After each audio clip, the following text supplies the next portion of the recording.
Hi, everybody, and welcome to the Black Dragon Tavern. I'm your host, Dante, I'm your host, Deacon. and tonight we have special guest Kevin Watson in the drunk tank. Kevin's the head Naga over at Dark Naga Adventures, and we're looking forward to chatting with him. Yeah. How's it going, Kevin? It's going great. How you guys? Doing well, doing well. So before we kick things off here, just a couple shout outs. Thanks to all the folks who tuned in last week over the weekend.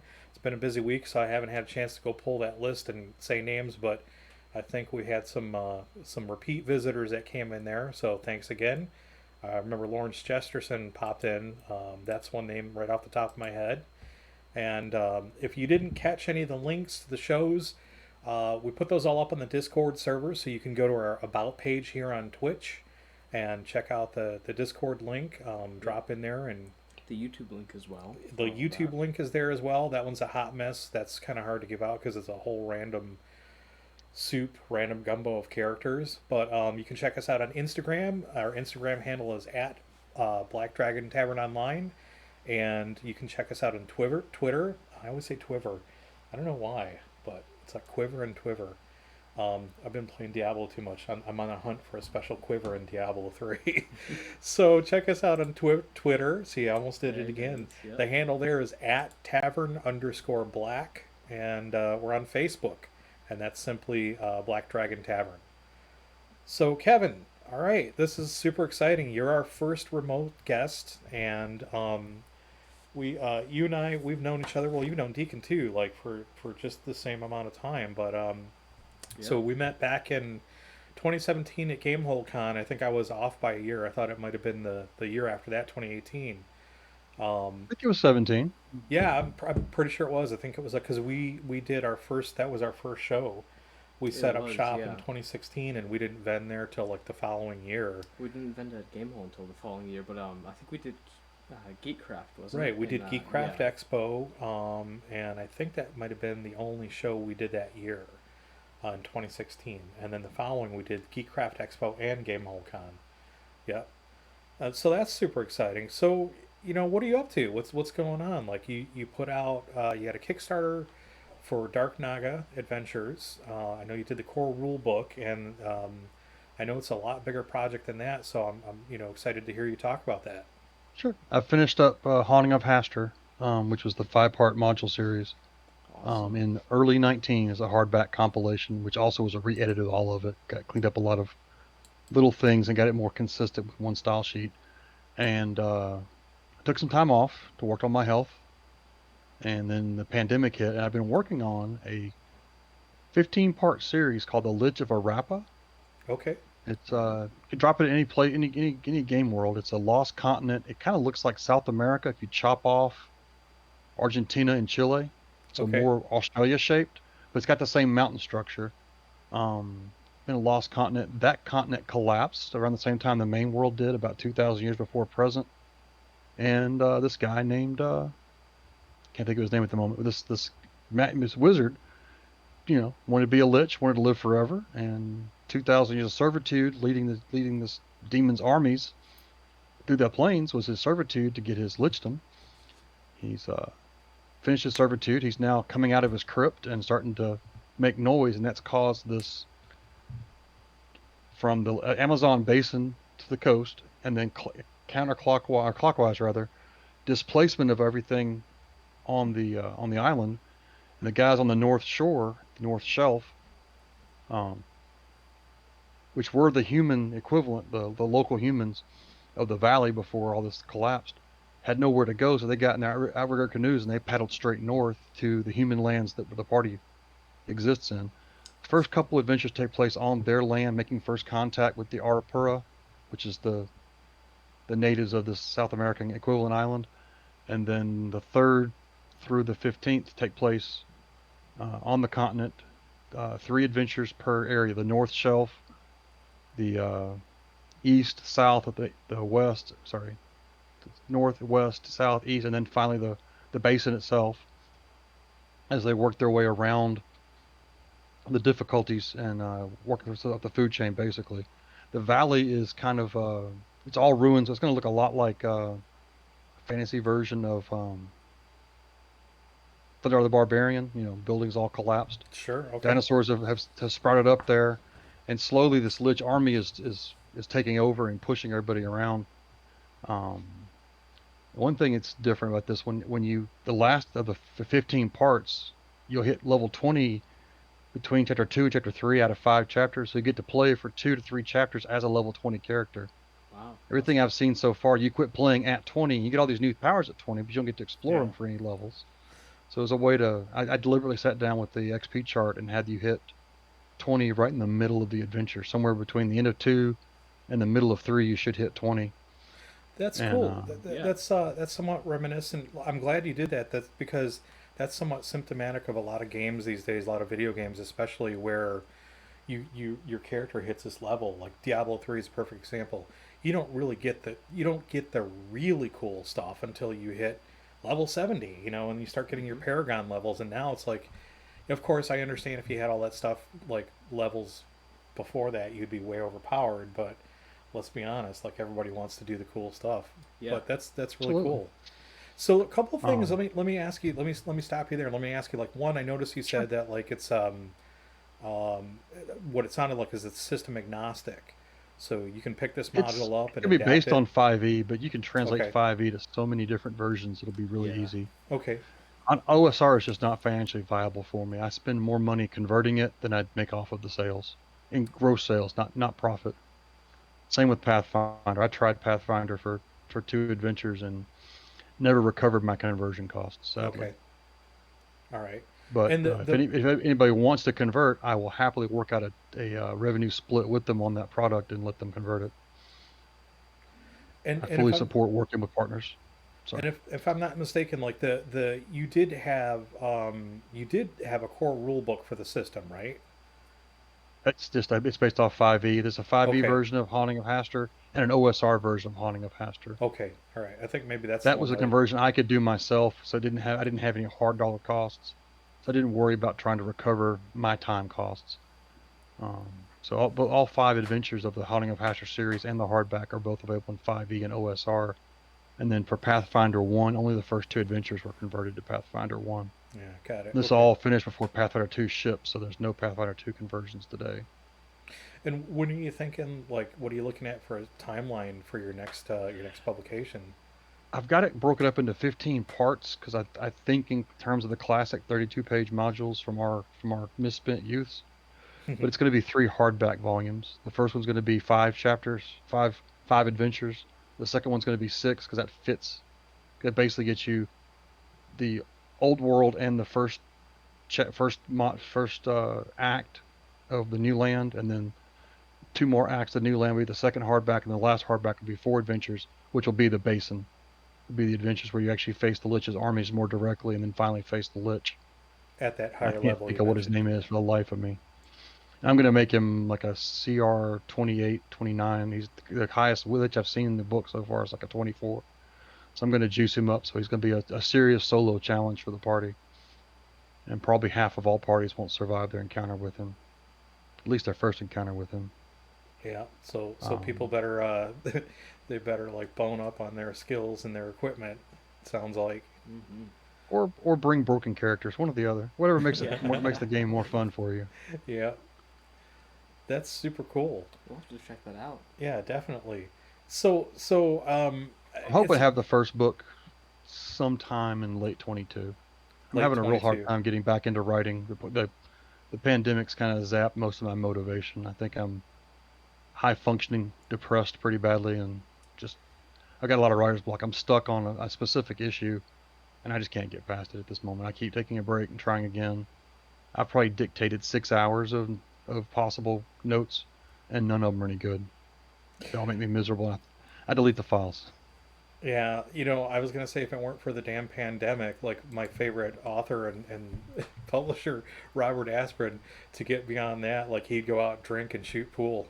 He's like, if I can't Hmm. write, I just go out and drink and shoot pool, and Yeah. eventually it'll come to me. I'll get over the block. So I told a story about meeting him a couple episodes back on the Black Dragon Tavern here. So you can check that out. For those of you who might be out there lurking in the background watching, welcome.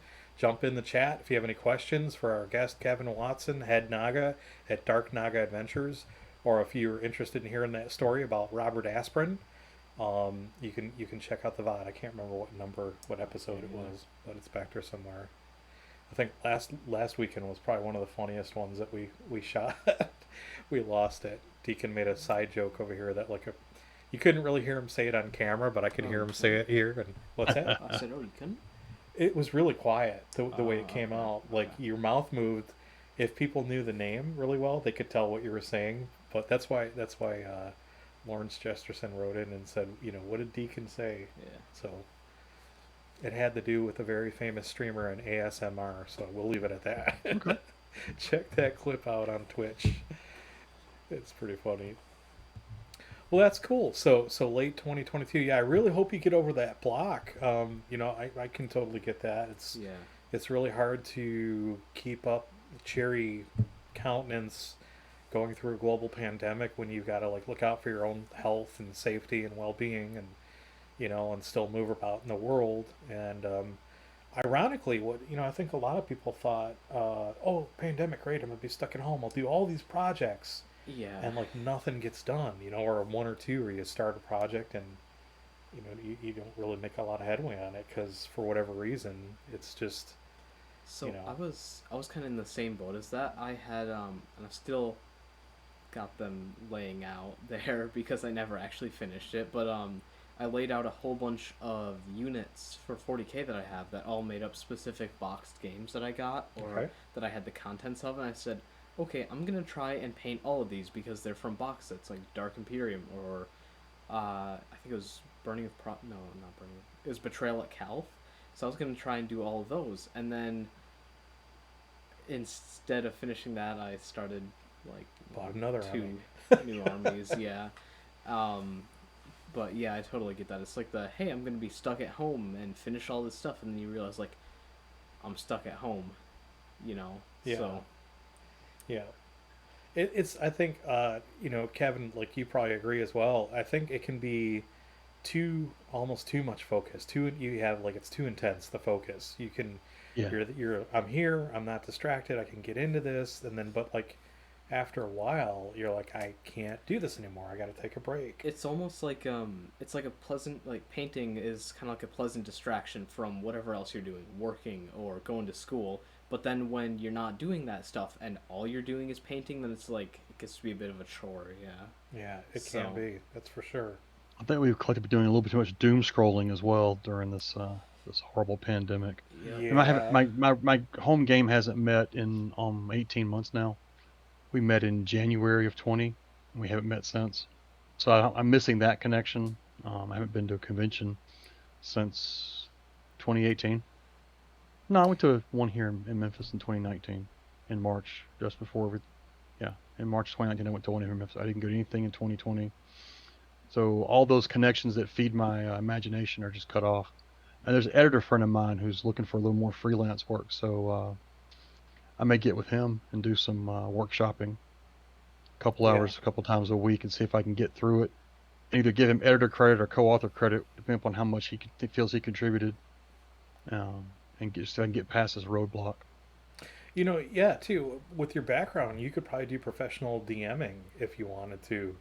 I'm not sure how you feel about running games online. We took a crack at it, and it was I wouldn't call it a wholehearted attempt, but we gave it a pretty good shot. I tried to customize Roll20 for my homebrew, and I really did put a lot of work into the back end of that, and it didn't work out so well. I think the hardest part about that was you're using a really different system to 5e because it's made out of all this different stuff. So trying to port that over into an online system that's built around a couple different core systems, that really makes it a lot more of a challenge. Right, setting up the character sheets and setting up the rolls and the difference between the straight rolls on a D20 versus percentage rolls and all that. And, I mean, they had all the tools there and everything, but I just couldn't get it to gel.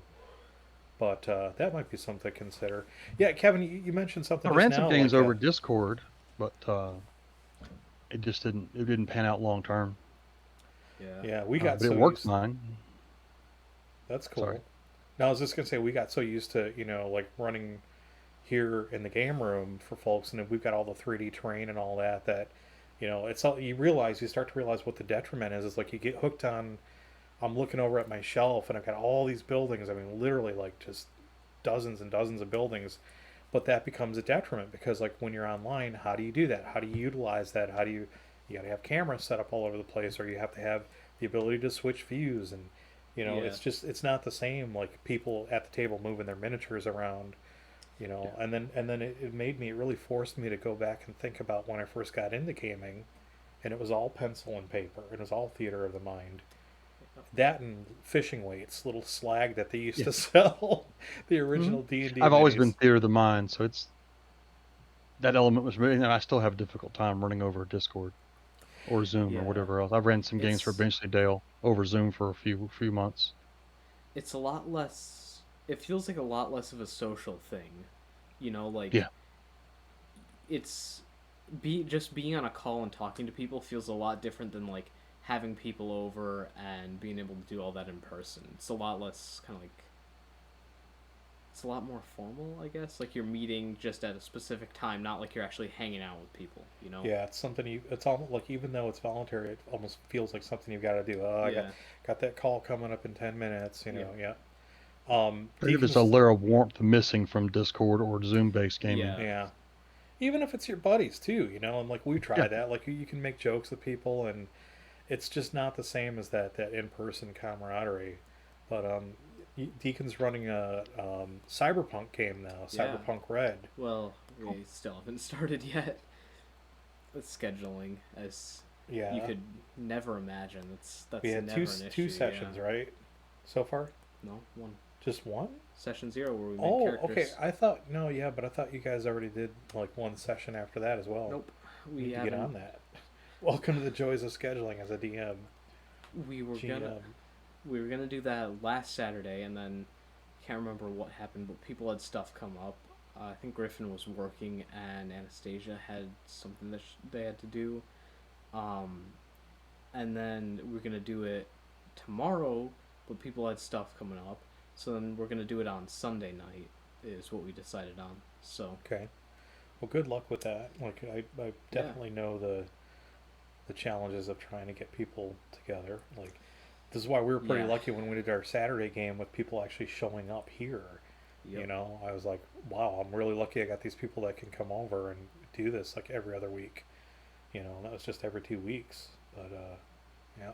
So, Kevin, you mentioned... We were running every 2 weeks. Sorry, go ahead. Yeah. Like, I mean, like back in the old days, like, in the college days or whatever, you had everybody around there in the dorm or wherever you were, and you could afford to run more. And now, like, it's like everybody grows up and has stuff to do, and it's super hard to do that. No, what I was going to say is you mentioned Memphis, that you're in Memphis, and that's what I meant to ask you. I always meant to ask you, like, when you came up to Gamehole Con, like, how did you hear? Did you just hear about Gamehole Con over the internet? Were you already familiar with that con? Or I blame Zach Glazer of Frog God Games. It's all his fault. He's the scoundrel that's pulled me into Kickstarters and pulled me into larger conventions. Okay, so is that your partner in crime? Just a friend. I met him through one of his early Kickstarters, and we connected beyond just the transaction. And between him and Mark Taormino of Dark Wizard, I got drawn into finally jumping on the commercial side of the equation instead of just writing stuff for my home games. And that's where it all started. Actually, it started at 2014's Gen Con Indy. I was sitting down with a guy from Nashville, goes by Rolling the Dice. He's a big board game marketing guy. And we were sitting at a restaurant not too far from the convention center in Indy, and talking about how no one ever writes an adventure where you can you can decide what you're going to do or not do. And if you do all the pieces, the final battle is a lot easier. If you skip pieces, it's a little harder. But you can skip the ones you don't want to do. And then I decided to do a third of them role-play focused and very hard for combat-focused players. About a third of them are hard for role-play and easy for combat, or simpler for combat focus. And then a third of them are can go either way depending on how you push them. So if your party is very combat focused, then 4 out of 6 are up your alley, and 2 may not be up your alley. If you're RP focused, the same thing. And if you're kind of a balanced party, you can do all 6 and make the final combat a little easier on yourselves. But you can skip any of it and do it any order you want. Yeah, that's a good There's a that's a good different way way to to write do it. adventures, getting away from that Yeah. railroady thing. We were there, I think. 2014 Gen Con. No, We didn't know each ours other yet. was 13 and 14. You're right. Yeah. Yep. Yeah, No, we were there. yeah. Those we I used to go when I went every other year. So I can't remember if I was on the even years or odd years, but probably on the odd years because we went Yeah. in 2013. It was Deacon's first Gen Con, and I lost count because I usually go by myself, and it was the dadcation. I wouldn't even take my best friends. I'm like, nope, you can't share my room. This is my getaway. This is my Yeah. vacation. And he was 10 at the time, and we said, Jennifer and I talked about it, and I said, I think it's time that I take him, and he was amazed. And then by sheer luck, we wound up going in 2014 as well because what Jennifer and I do is like every other year we would switch off. Like we do a family vacation, but then like I would go somewhere one year, the next year she would go somewhere else, and we'd stagger like that, but still have the family vacations in there. So this way, like we don't, go at each other all the time. All right. And her plans got all botched up, and she's like, I'm not going, and if you want to go to Gen Con, you guys are more than welcome. So of course, then we had to do the mad scramble, Oh, yeah. get on the hotel waiting list because we hadn't planned on it. So, but it worked out It great. was already like March at that point or something Yeah, like that. yeah, so it was well past, late like- for getting the hotel. yeah, it was late But we for got getting the one, hotel. We did. surprisingly. We got the one I wanted Yeah. too, so caught myself really lucky. And that was the year that like, oh my god, that was the year right before, I think it was in 2015 when they started moving events over to the Lucas Oil Field. Yeah, and that we was, we weren't there That sounds year. right. And That was when they had I- like 66,000 people or something like that there. it was ridiculous. It was Yeah. something like that. It was. I just remember that was the first year ever that I was in the main convention center in the ICC, and I told Deacon, I said, "We got to get out of here. I got to get some air. I started getting claustrophobic. It was so crowded, and I'm short. I'm like 5'5", and I was struggling with the crowd, and it was so packed.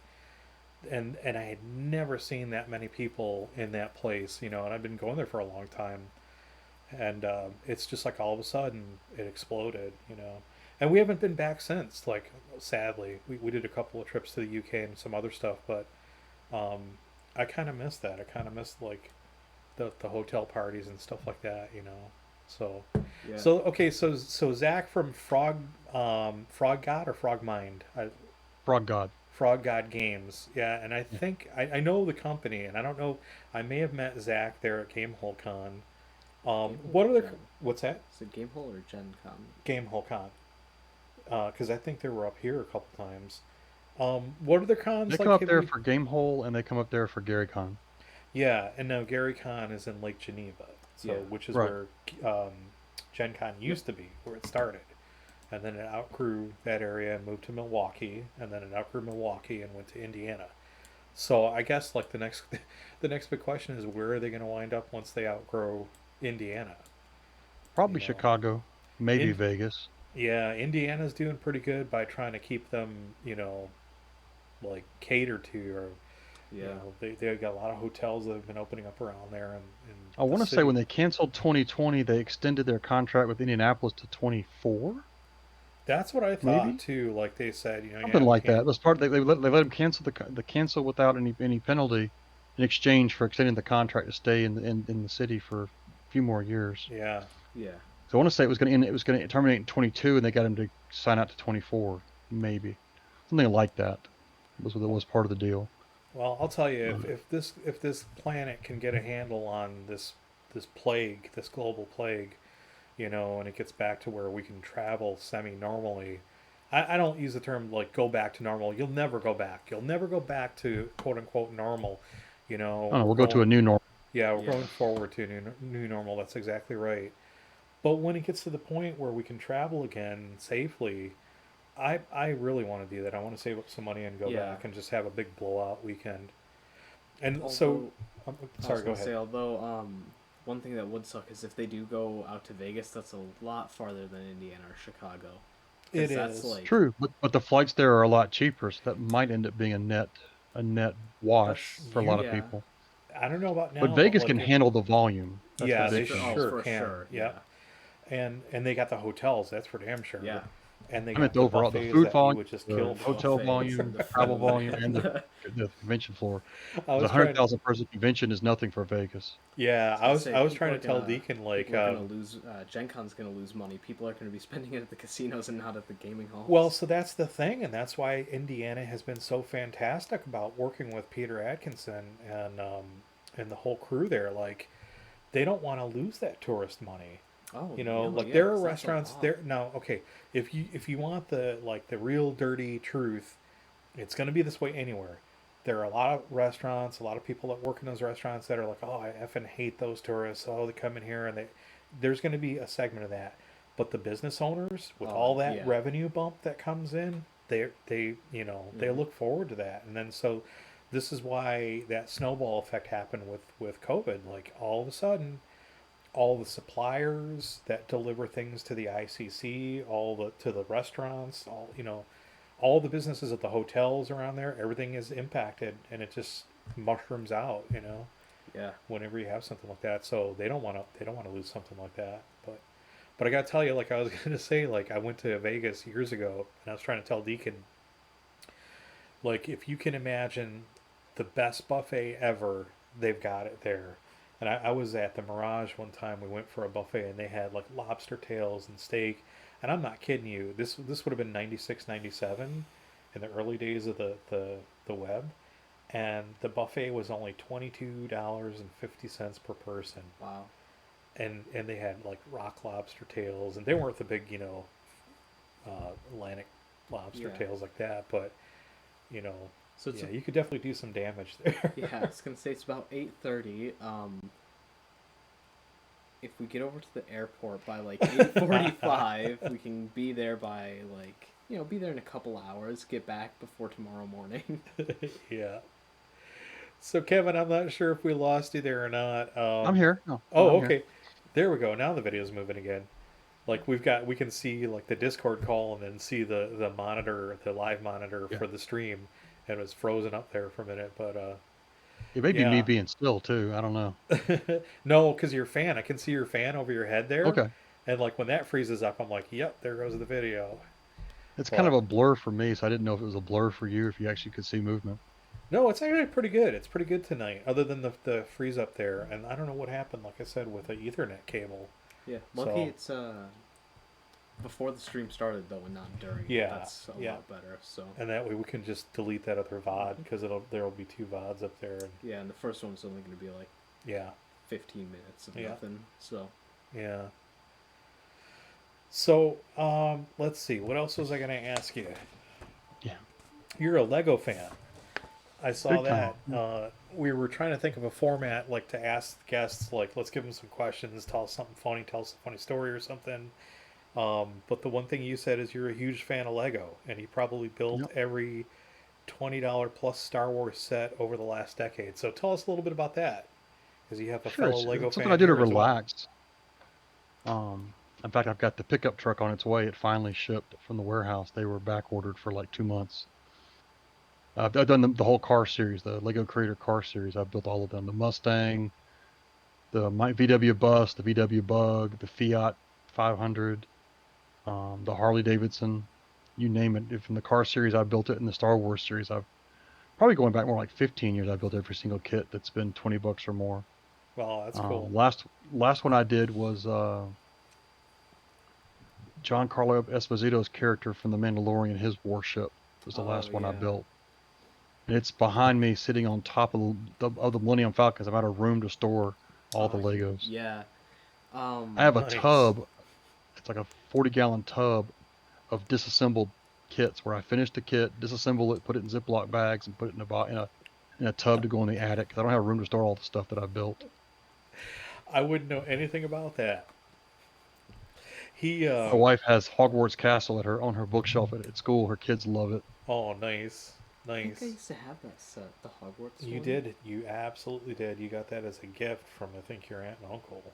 Yeah. Yeah, because I was pulling out, I was digging out bits of the roof, those like green tile Yep. pieces out of my Yeah. Yeah. painting bits, Yeah. and like So, all the spare minis that I have. so ever since Deacon was really young, like he would build those kits, and he was really adept at it. And so, birthdays and Christmas and any other occasion, if you got to, Here's you my know, extras from the last like 4 kits that I built. Just there's always like 5 or 6 pieces extra in every yeah, bag. that's This is cool. the cup I keep all the. So I use solo cups to organize all the parts, and when I finish a bag and I have extra, I just dump them in that cup.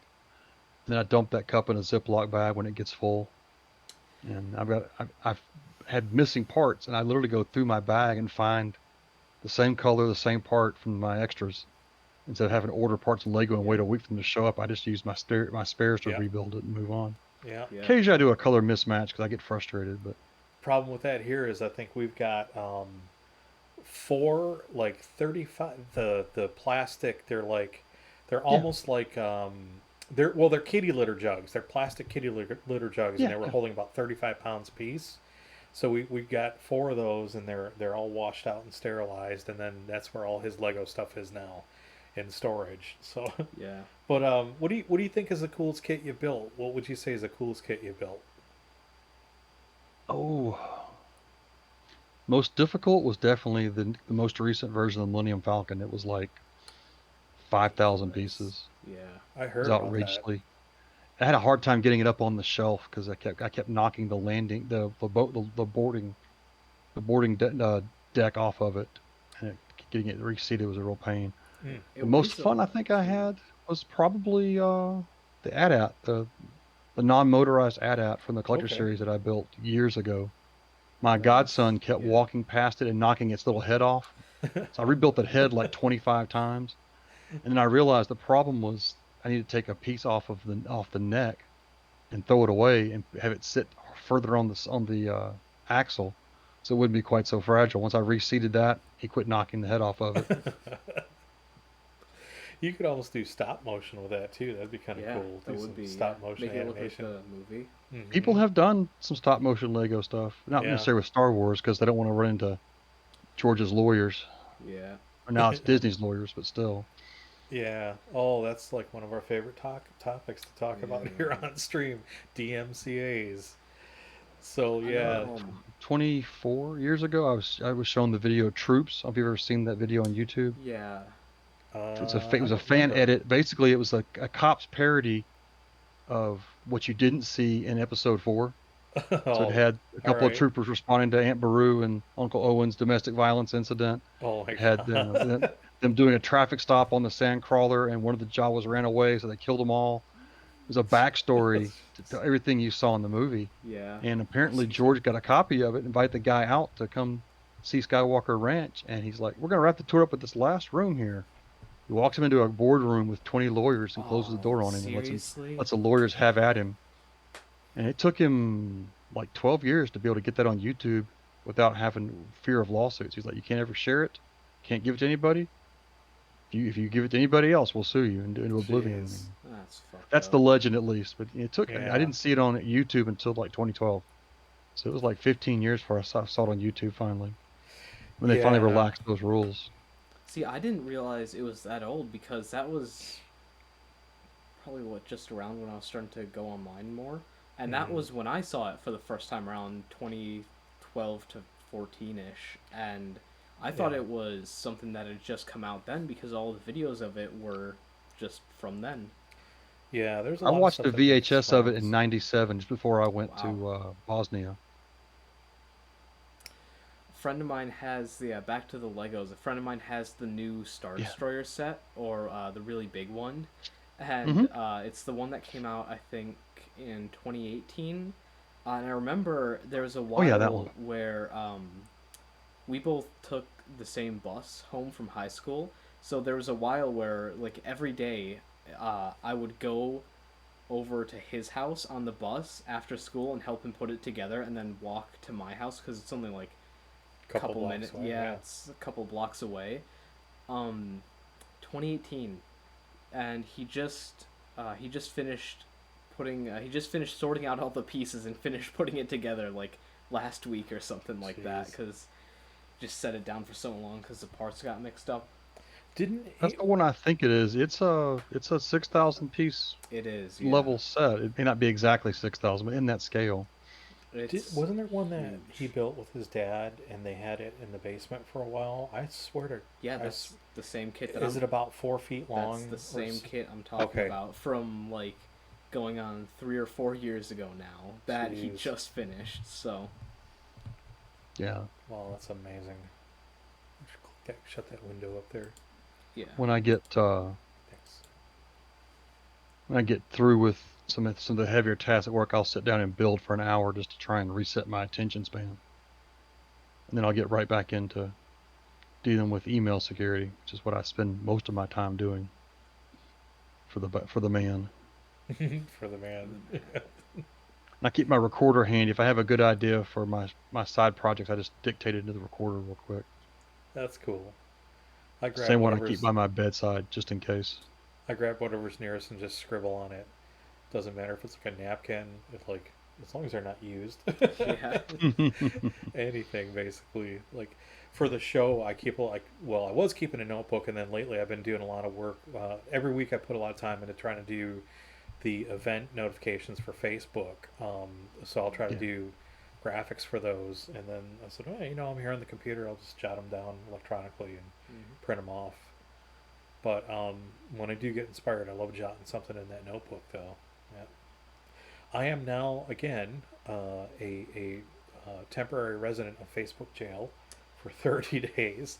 This time it was not a personal going after somebody, but it was speaking out against some pretty vile stuff that happened, and I have an appeal in front of the appeals board, so we'll see how that goes. Good luck. Did you see where somebody made Facebook jail Christmas ornaments? I did. I saw that. We'll have to get you one of those. Yeah, for your 30-day badge. Yep. I saw. I haven't seen the Christmas ornaments, but I saw somebody made like a row of medals that showed the different bands that you get. Yeah. So. Yeah. It may be the same thing. It may have been medals and not ornaments. My wife got me the Grumpy Bernie after the inauguration in January. That's funny. It might not make it on the tree this year, but it's definitely been sitting on my desk for the last 10 months, 8 months, 9 months, whatever it's been. That's what we can do. We can make a little Facebook logo out of foam core. I could 3D print it. Yeah, you could 3D print it, and then 3D print a little cage to go around it, and then hang that up on the tree for how many times you've been banned this year. Somebody just did one and that's the one I thought maybe Kevin was talking about. It's it's like this, like a bird cage shape, and it's a cage, and then it says Facebook in the background inside of the cage, and it's a Christmas tree ornament. But yeah, we could do the Gibbon. Yeah. Remember the Gibbon? Yeah, it'd be really easy to 3D print something like that, for sure. But yeah, I imagine you could make a decent profit selling those, because a lot of my friends have done 30 days in Facebook Slammer over the last year. Yeah, they're so arbitrary about their rules too, and so hypocritical about that stuff. I don't want to go on a rail here on the stream. I promised Deacon I would try not to do that. I think there's one episode where I let loose just a little bit because it was really frustrating. It was really unjustified. Yeah. But it seems so hypocritical the way that they just and I don't know if it's real people or if it's algorithms or a combination of the two, but it seems like they're lacking the comprehension when they look at these comments, and they're not putting it into context and saying, well, this person's responding to this thread that's going on, which is actually a civil thread. Nobody's calling anybody names. They're speaking in generic, broad brushstrokes, about this topic or about this group, not stereotypes or anything like that, but right. Directly related to. In this case, there was a vile crime that happened in another country, and somebody said something about it, and I said, this part of the population, which happened to be men, I said, some men, I think really are the weaker of the species, egotistical, sexist, misogynistic, hateful, it was all related to this article about this woman getting burned to death, and Yeah. but I'm the bad guy. I'm the one spewing the hate speech, So f Facebook, and that's all I'm gonna say. And there, I'm sorry, I did kind of break my I had a promise here. comment removed because I posted an animated picture of Laura San Giacomo from The Stand saying, "We're all dead and this is hell," or "This is hell and we're all dead," whatever, as the elevators close. And they thought that was inappropriate and they removed my comment. I'm like, okay, am I going to jail for this one? Yeah, again, media. It's Yeah. on like mainstream. I hate to That use was the MSM broadcast on term, but ABC 30 years ago, that's what I'm so saying. really it Like wasn't that MSM. offensive. Yep, mainstream media. You can Yeah. see that get it on, on demand or whatever. And it's like, where's the justification for this? But the one that gets us that like we've been watching Twitch pretty carefully, and they've been making what I think are fairly significant. I think Deacon maybe tends to disagree with me a little bit, but I think Twitch has been making fairly significant steps in the right direction towards trying to both keep the RIAA, the Hmm. Recording Industry Association of America, and labels like Warner Music happy, and at the same time take care of their content producers who are making them boatloads of money. Um, because DMCA strikes, and for those who might be lurking in the background watching this, if you're not familiar with it, DMCA stands for Digital Millennium, not Millennial, Digital Millennium Copyright Act, and effectively, it's a new revisioning or reversioning of these copyright laws that really impact content producers online if you're on YouTube or if you're on Twitch. And now, granted, if we're going to have an honest conversation about it, there are people who abuse it. They will rebroadcast concerts, whether it's at a local park or whether it's at a major venue, where they're seeing like a headliner, like a major, international headliner. There are people who will play music in the background while they're online playing video games. They try to do it like they try to act gullible and oh, I'm listening to it personally, so I'm not really rebroadcasting it. But if your video is monetized, if you're on Twitch and you're monetized, you're making money from the content you produce. And in the content you produce, if you've got somebody else's IP and that makes up part of your whole content, you're infringing on their IP.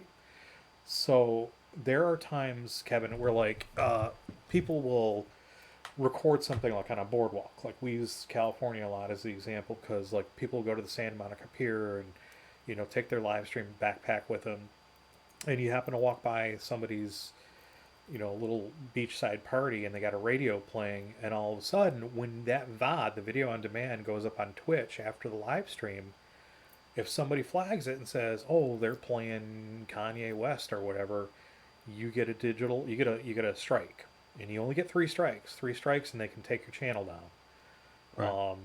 And that's where it gets dangerous. Like we can't literally we can't whistle a tune, we can't hum a tune, sing a tune, which we it kills us because Deacon and I love music, and when we're working at the workbench off camera, off stream, we always have I got surround sound in the game room, so I always have music going here, and it's frustrating. And because if somebody sees that on YouTube and their algorithm picks up on it, even from just whistling the tune, if the algorithm recognizes it, they will strike your shit down and remove your channel. So now what Twitch is doing is they're saying we're structuring our terms of service and we're working with Warner Music. They mention them specifically by name, and we're going to make it so that like if music shows up accidentally in your VOD, we're not going to like remove your channel. We're not going to give you a strike. We're going to give you an opportunity to correct it. Right. So you'll get like a couple warnings. It's baby steps, but hopefully they'll continue to work in that direction. I know you're a little skeptical about that, and feel free at any time to jump in. I'm I skeptical too because I've seen yeah. both sides of that be abused, but that does sound like a step in the right direction. So I I think they're can't making. poo-poo it till I see it in operation for a year. I think they're taking a very small step in the right direction, only for like music and for stuff like that. While they're not really doing anything about protecting their content creators on any other things. Well, yeah, the hate bots that were. Well, not only that, but like, oh, you had whatever, like you were doing a public live stream, on the pier, for example, and somebody took their shirt off, and you immediately moved your camera out of the way, but it showed up in your video for like 1.3 seconds, therefore we're taking your channel down. Yeah. Or it's like, hey, you were reacting to a video, which falls under fair use and whatever. You weren't expecting anything to pop up, but here's something that popped up that broke terms of service. You immediately shut the video down and went to take out that clip of the VOD. Yeah. Taking your channel down, Yeah, there's that. This goes back to, this is exactly the spirit of what I'm sorry, go ahead. The one thing I think that is annoying to most creators is 99% of the time when they do ban you on Twitch, when you get a ban, they don't tell you what it was for. They just tell you that your channel's been banned. Yep. They don't tell you why. They don't tell you what it was. They don't tell you how you can appeal it. Yeah. They just say, hey, you're banned. You're done. Good luck. Yeah. And I think it's for the first couple bans, I can't remember how many, they're temporary until you've hit a certain number, and then it's a permanent ban. But they don't tell you it's temporary until that time is up and you can go live again. They just tell you, hey, you're banned. Yeah. So yeah, even big streamers like Ludwig, who's the current most subscribed Twitch streamer, that might be XQC now, XQC, who's one of the biggest streamers of all time, even they get banned and they just get no warning as to why. They just, oh, sorry, your channel's taken down right now.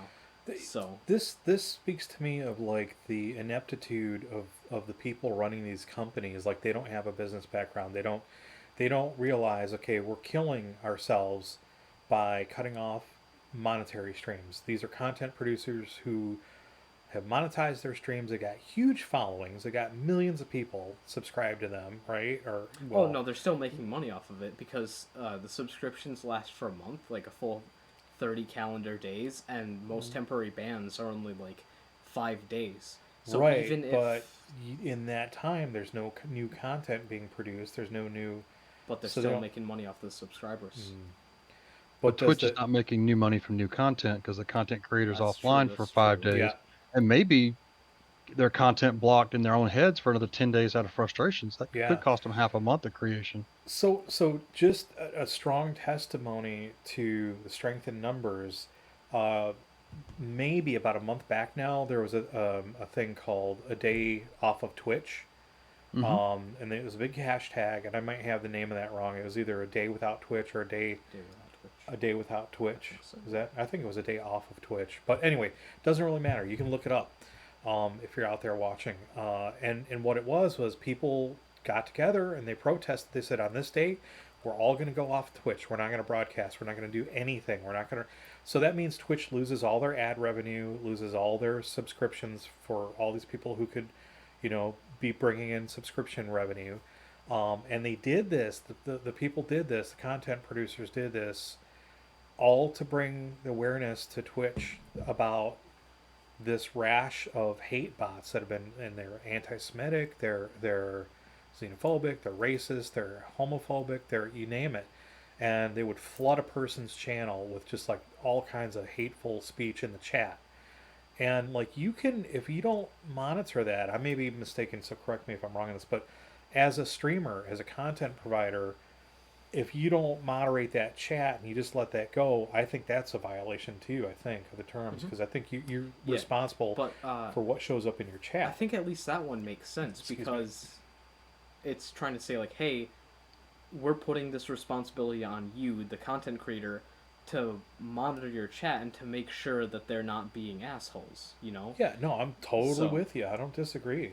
And so that one day they had a 22% drop in revenue and a 22% drop in viewership, and they woke the fuck up and said, okay, yeah, you got our attention, so we're gonna crack down on this. So it's important to find a middle ground. And this goes to what I was going to say, is this goes to what I was going to say earlier. Like, this goes to the spirit of what I wrote to this appeals board for Facebook. They're doing this blindly. They're doing this with no context or consideration for how, okay, what were the words that were typed? What were the words that were said in this post? Were they directed at somebody as a vicious attack? No. Were they directly relevant to the article that this other person posted? Yes. Is the tone of the thread civil? Yes. So it's intelligent dialogue on a current topic. And if you can't speak to that and speak out against things like hate and violence against women, or anybody for that matter. In this case, it was specifically about women because it was a guy, like I said, who burned this woman to death. Yeah. If you can't speak out against that, and talk about, like, it's a fact. There is a segment out there of people with fragile egos, and they get rejected, and you call them incels, call them whatever you want, but it's a fact that like domestic abuse is a big fucking problem. And if you can't speak out against that in blatant terms, then you're part of the problem. And that's basically what I told them in this appeal. I don't have a whole lot of hope that they're going to go, you're right, we're going to take your ban away. No, especially because the board or the appeal notice, that just goes through thing. No, allegedly it's an international board. Because you have to give consent to share your information in the EU and all this other stuff, and like, I'm like, yep, fuck, I don't care. They go through multiple, so that's the highest one that you go to if you've appealed multiple bans before. But the first time you appeal a ban on Facebook, it just goes through a second. Yeah. Do you disagree? Like, yes, I disagree with it, and it's like, well, we re-reviewed your comment, and we still think it's a violation. Yeah, and then there's nothing you can do from that point. This guy actually broke it down a while back, and he looked into the algorithm that they use for that, and he found that it doesn't use any different detection coding for whatever you wrote. It just runs it through again, like through the same thing again. Yep. Yeah, I don't doubt it. So here, Kevin, here's a surprise spring question we got. What the hell was this cat? Yeah, no, it just sounded really weird. You can't see it off camera here, but behind our door, there's a cat. One of our two cats is out there playing with something. Anyway, surprise pop question for you, Kevin. So, kind of in the same vein as all of this, and I just lost the segue. I had a perfect segue for it. It'll come back to you. Give it a second. We're talking about context, taking things in context, and change, and I'll cut right to the chase. What I was going to ask is, like, how do you feel? I know personally, since we know each other personally, and we chat a lot on Facebook, so I know how you feel about, like, the whole edition wars thing. It's something we don't get involved in online because it's ridiculous. The editions of D&D and that, we play what's fun. We play what is good for us. But what do you think about, like, a lot of the changes that are allegedly coming to, like, D&D or RPGs in general, like the things like more inclusion in terms of, like, getting rid of racial stereotypes, getting rid of, like, ethnic and cultural stereotypes, getting rid of, like, what's the big one? Racial abilities. Races are inherently evil, that kind of thing. Yeah. Where do you stand on all that stuff? It's about fucking time. I threw away races are inherently evil. I don't even call them races anymore. I call them species. Inherently evil in the 80s. I'm like, no, orcs aren't inherently evil. They just, if they happen to fall into this tribe that's embraced it, then yeah, sure, they're evil. So yeah, it's about time. The more inclusion, the easier it'll be for the game to go more mainstream. It's heading mainstream year over year for the last, decade or so. It's just easier. Easily. I mean, you've got, when you get rid of, the subtle homophobic slurs, like the big bad evil guy, coded effeminate or coded homosexual, that kind of garbage. It just makes it easier to make the game go mainstream. You've got some kid in the Midwest who's struggling with their identity. They can see themselves in the NPCs. It's gonna make their life a little easier on them, and that's never a bad thing. I'm gonna start hiring artists specifically to make my humans look multi-ethnic all over the world. Blends cool. And/or specifics. I don't. I have no problem with, even though my games are set in a basically analog of pre-Renaissance, late medieval Europe. I have no problem putting a black man or black woman, Asian man, Asian woman, whatever in there. Is just draw humans the way you want to draw humans, and don't be confined to this European setting, because even though it may be a European setting, it's not necessarily ethnically European. And I got no problem putting, like when I run Village of Hamlet, there's a couple of stores that are run by two guys, and in my version, they're married. And if in the next book I put out, if somebody in Nebraska, for example, doesn't want William and Todd to be a couple, they'll change William to Wilhelmina or Wilma, and they'll make William a woman, and they'll move on, and everybody else will be cool.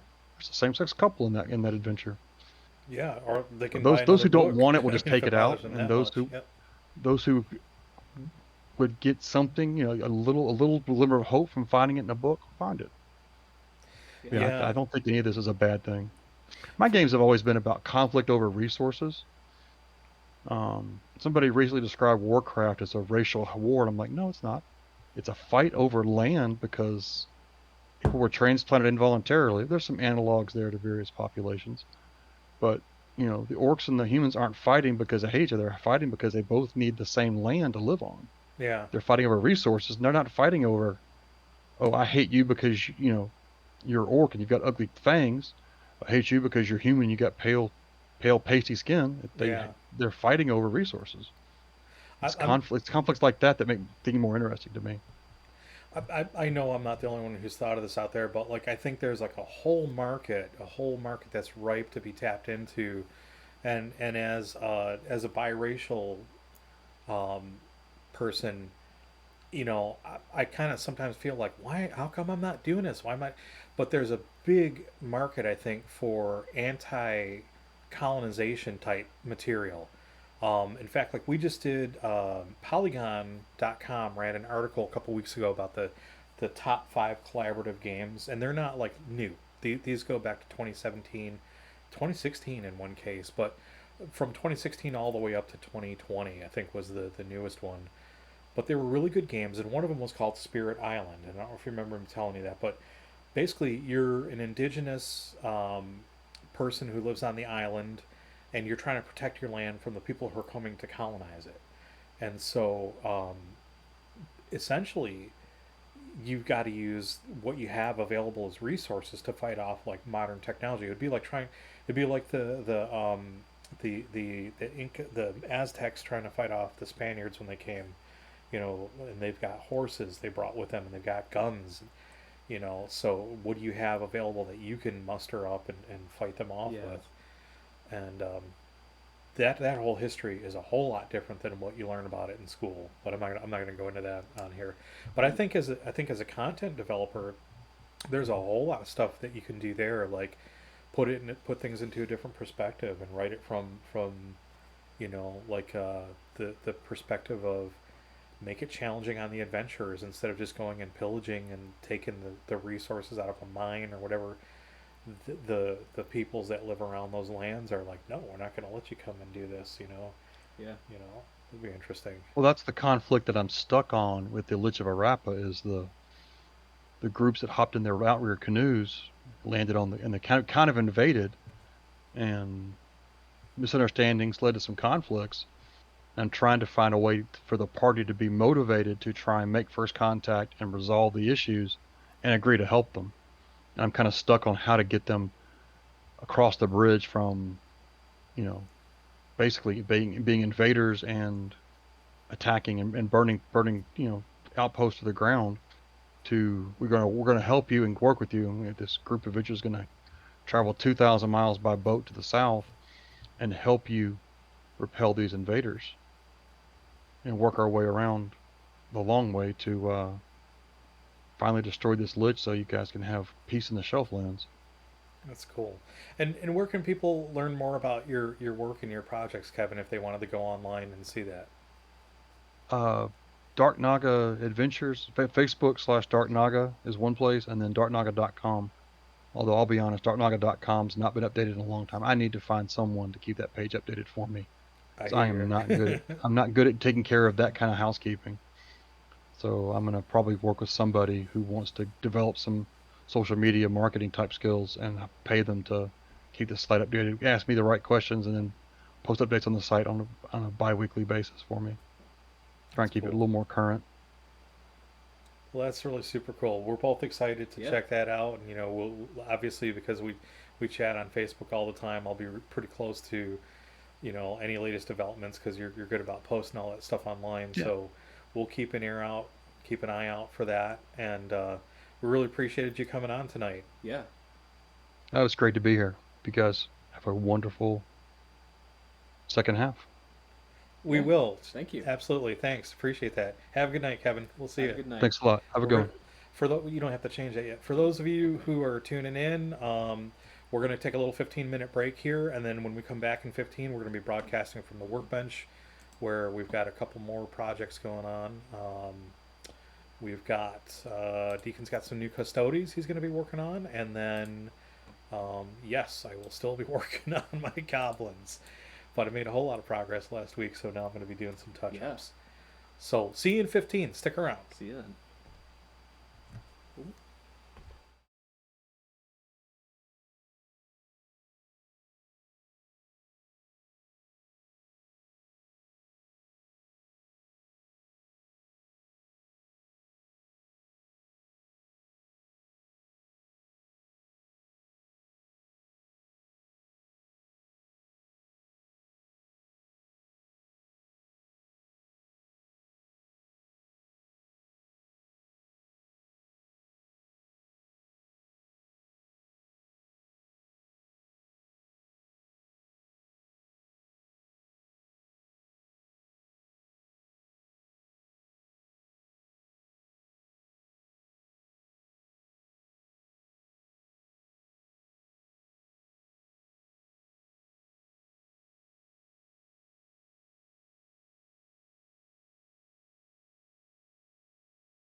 on turning the mic back on because you Oh. didn't unmute it. Okay, well, so this is supposed to launch with the scene. It's supposed to launch with the mic active. And I actually have a button here to make it hot or mute it, to kill it. So, sorry about that. If you didn't hear that, welcome back to the Black Dragon Tavern. I'm your host, Dante. I'm your host, Deacon. And here we are at the workbench. Apparently now I'll have to look at the stream deck and figure out why that button didn't work. Because like I said, I've got the mic built in with the action to activate it once the workbench goes hot. Anyway, you are working on Ultramarines, it looks like. Ultramarines and Black Templars. What happened to the Custodes you were stoked about? Still working on them. Okay. I'm just trying to get these ready. I've got a game tomorrow, and I'm actually going to be playing these Ultramarines versus, well, a friend of mine is just the same friend that I'm doing the Custodes for. He doesn't have enough to play with yet. He doesn't have enough kits to play with yet. So, and he's still learning the game, so I'm letting him use some of my Black Templars for a game tomorrow.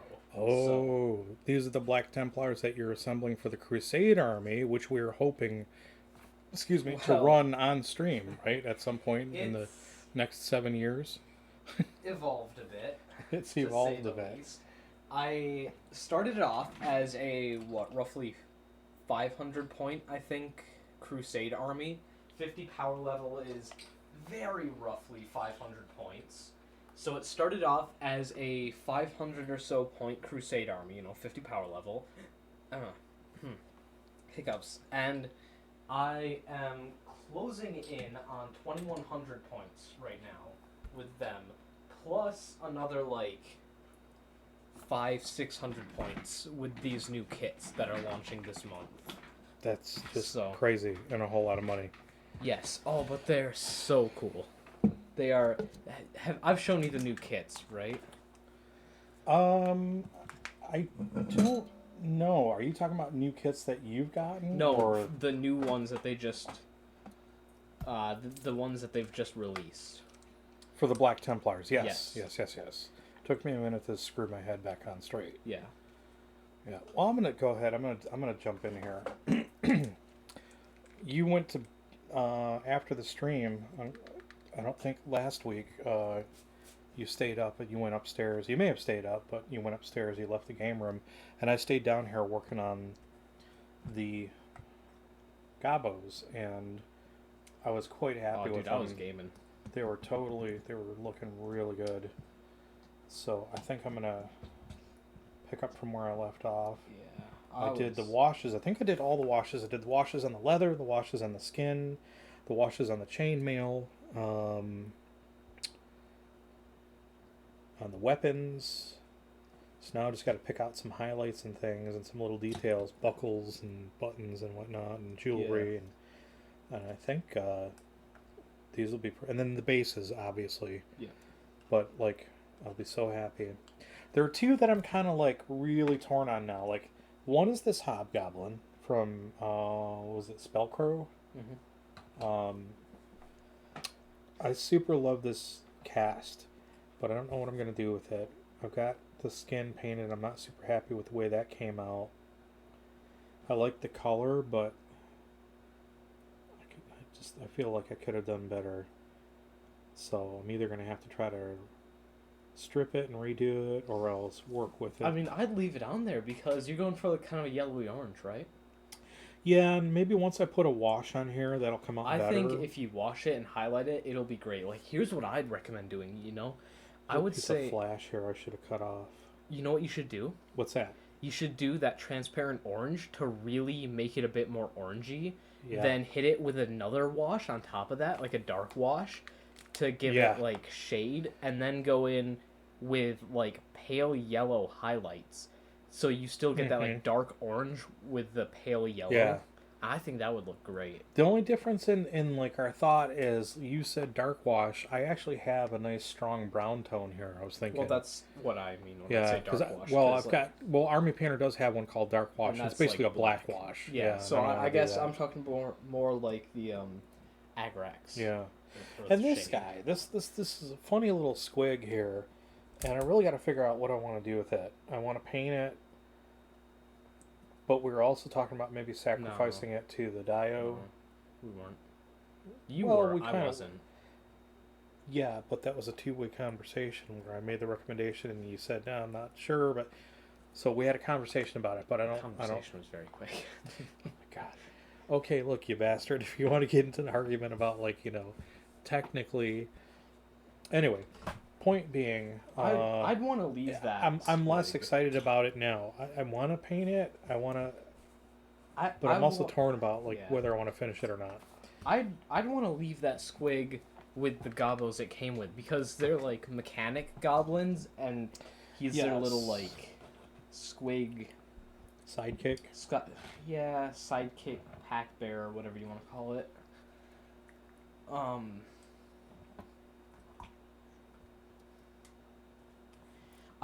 You know what I think? I need to figure out what the fuck I'm thinking so I can finish trying to figure out a sentence here. I need gray.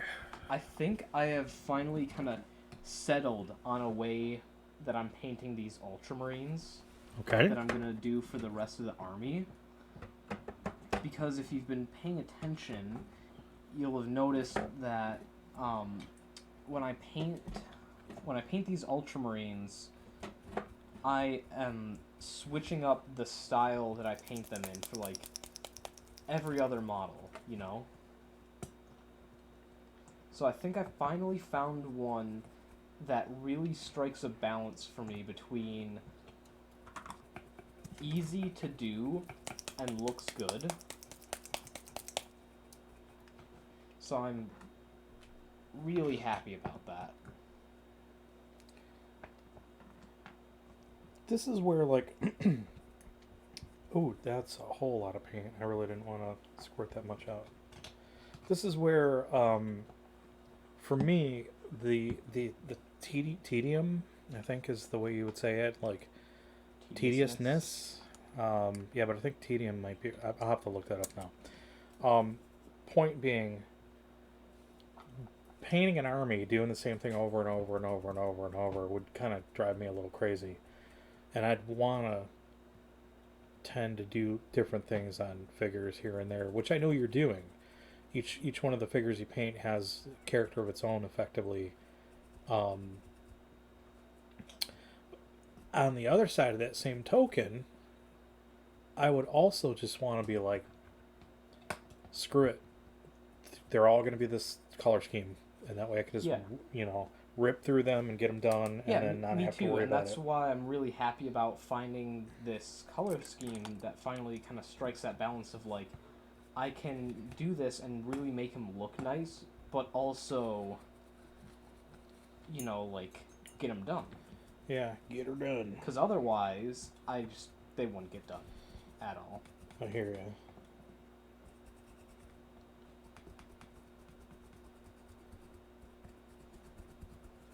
And it uses a whole lot of dry brushing. You know who I think we left in the room? Zuzu. Yeah. No, I did that on purpose because I didn't want her getting back out there. Those of you who might be watching who are pet owners, or specifically cat owners, will understand the joy of having a very demanding little kitty wanting to be around, and then, like, when you don't let them in, they tend to crawl around on your game shelves where you store your minis, and then they knock the minis off. But she seems quite content now. I think she's playing with a little toy mouse. And I did call Toy Mouse out specifically because, was it last week? Yep. She left us a little pet when we came out of the game room. I wouldn't call it a pet. It was after dead. A little treat. I wouldn't really necessarily call it a treat, but it was her treat to us. It was a gift. That's probably more like it. She left us a little gift when we came off the stream last week. We walked out of the nerd nest here, and lo and behold, on the floor, it's a dead mouse, not the DJ. Oh, the DJ? You mean Dead Mouse 5? Dead Mouse 5.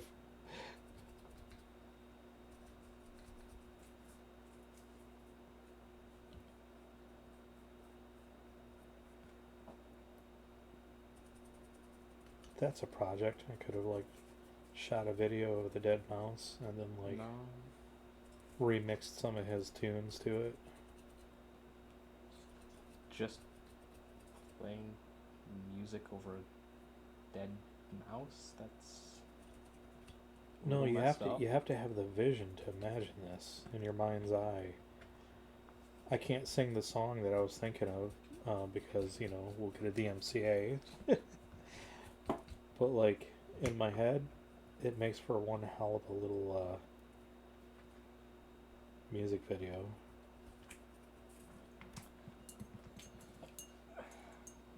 This is what happens from studying Salvador Dali too much in college.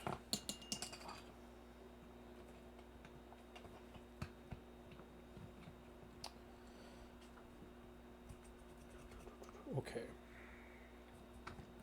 Let's see.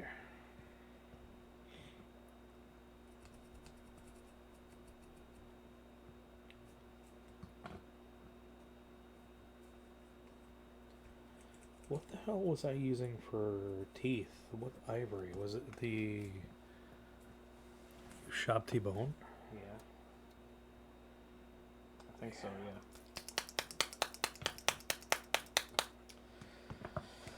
Okay. Alright, I'm gonna have to lead these guys into their bases. I think I'm gonna go super powered. What is super power? Oh, the highest magnification? Yeah. To blow my eyeballs out. Magnification.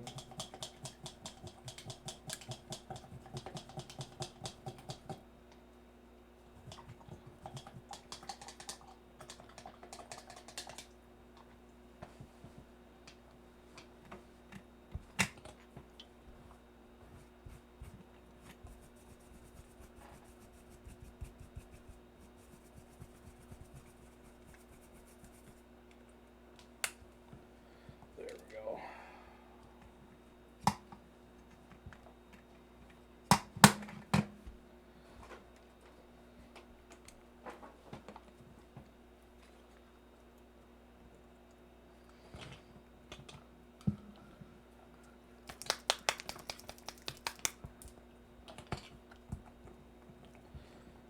So, I'm sorry, you might have to repeat this. You may have said this earlier, but my head was kind of scattered.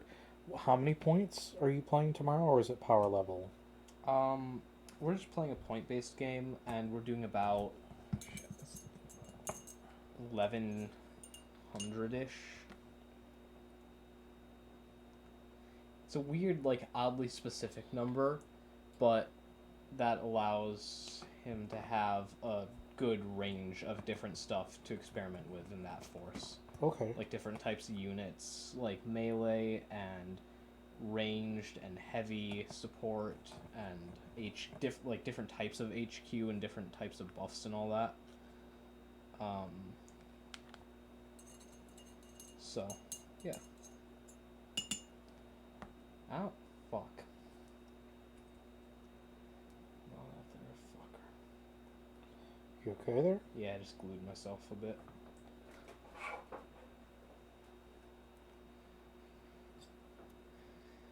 Seems to be a regular occurrence. Really wish it wasn't.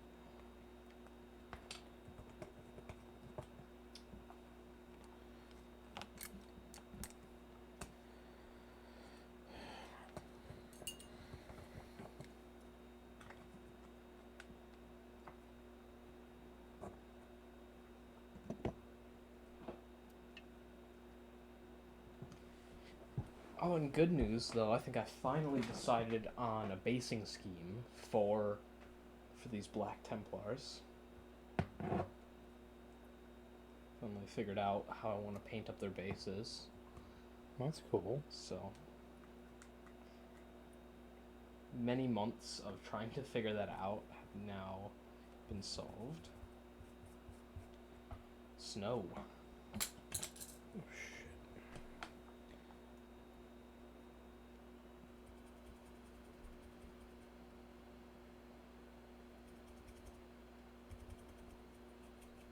Hey, back off.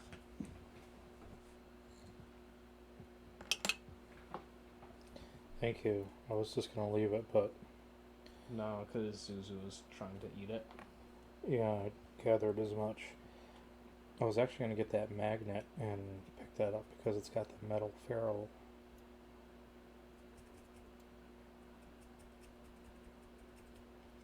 But thank you for rescuing it from her vicious death grip.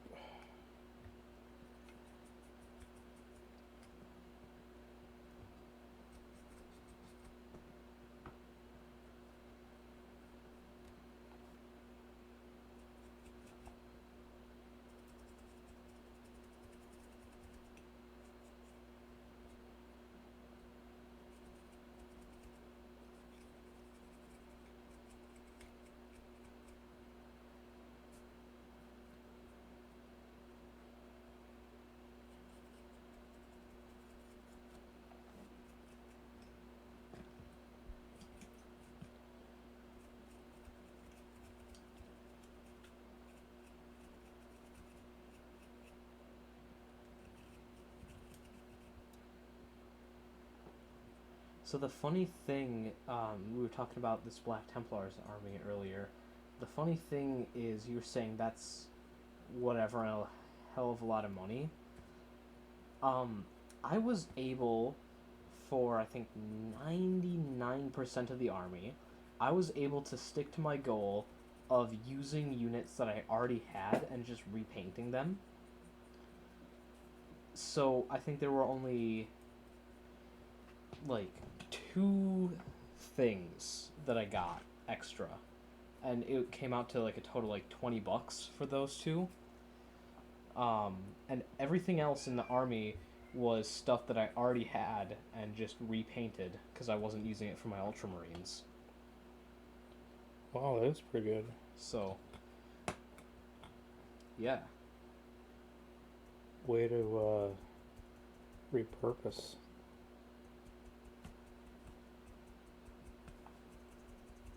Yeah.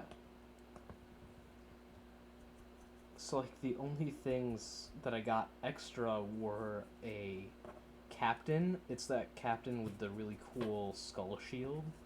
Remember him? Mm-hmm. And the banner bearer with the cool skeleton banner. Because I used the ones I already had, the Ultramarines. And, yeah, those 2 were the only ones. Oh, even the Land Raider and the Dreadnought I already had for the Ultramarines, and I just repainted them. Kind of ties back in directly to the conversation we were having earlier with Kevin about Legos. Yeah. You know, like, reach into your bits tub and bam, you got everything you need.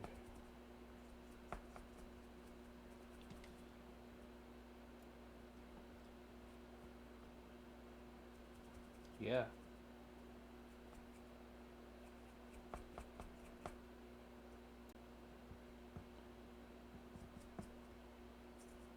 I already know the answer to this, I think, but I'm going to ask you anyway. Mm-hmm. If they come out with a Lego version of the Bebop, are you going to get it? Probably not. Oh. I thought you were going to say yeah. I thought that would be the one thing that would bring you back to it. No. The problem with that is it'd be a cool set to have. I mean, seriously, it would be really cool, but I don't know where I would put it. You know? Yeah. Sure as hell not going in the game room because we're running out of room down here. That's for sure. Wouldn't really go in my room because I don't have a whole lot of space on the top of my desk because there's all the other stuff up there, and the shelves underneath that probably wouldn't be tall enough. Definitely wouldn't be tall enough. That's way too much.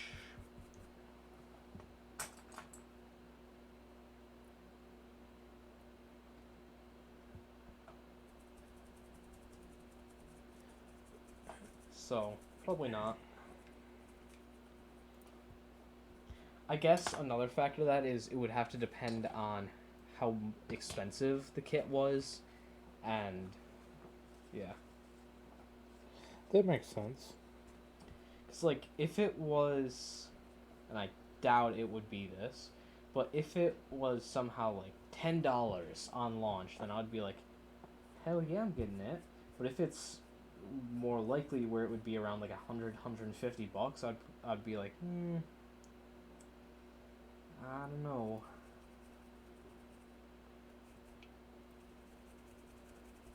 Yeah, I'm thinking it's not going to be $10. Well, exactly, and that's why I said it wouldn't.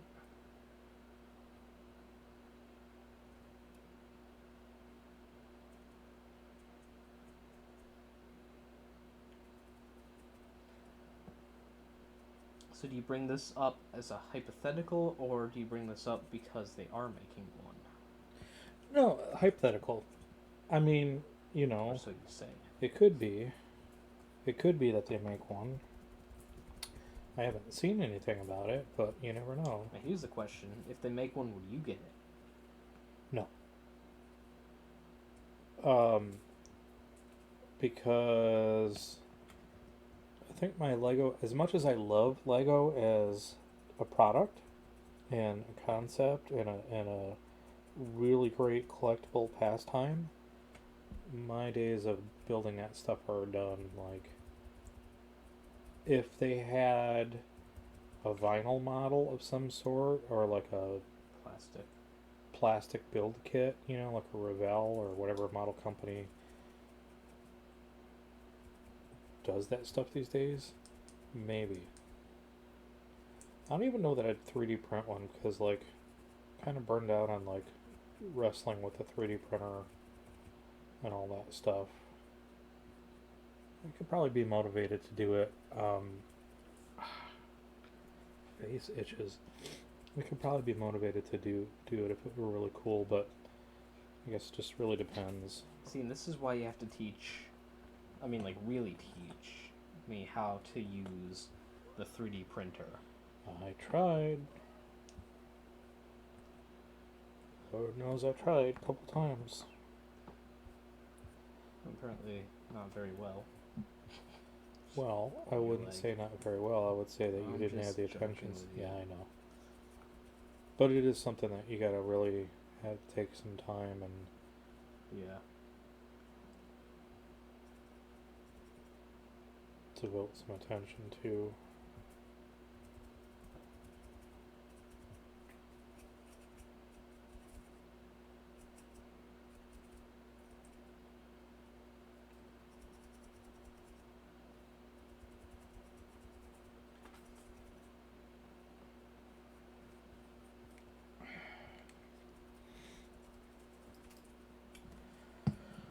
Oh, let's see. Where's that good pink for gums?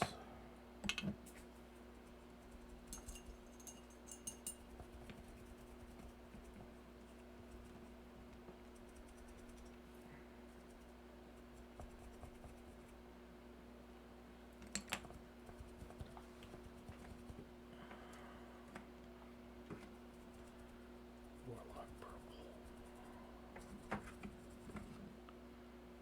Scar tissue. Centaur skin.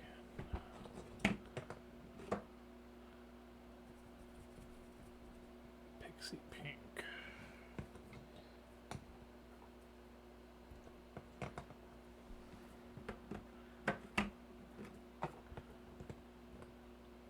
Should I go pinkish, like magenta-y, or red for the gobbo gums?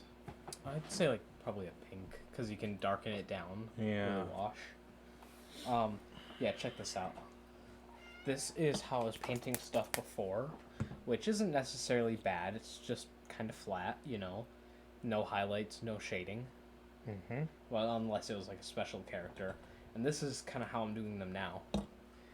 Like a really heavy dry brush. Obviously I'm going to paint over the details again, like the gold and all that, where the dry brush got onto it. Mm-hmm. But really heavy dry brush.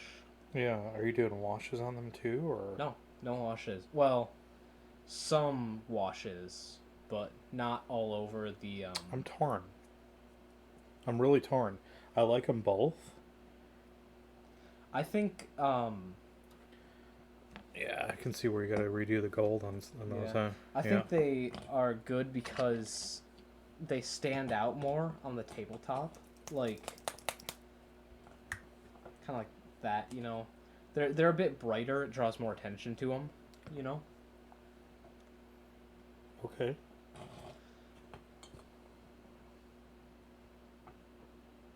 Plus, it gives them more of a like kind of gritty, battle-hardened feel without going super heavy into like oil washes and like streaking grime and all of that. You know. Yeah. I got a feeling this is gonna be one of those paints that needs a good shaking, because otherwise it's going to be all water.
Chat's super empty tonight.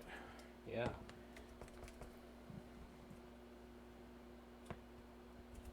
People must have busy Friday nights. Yep.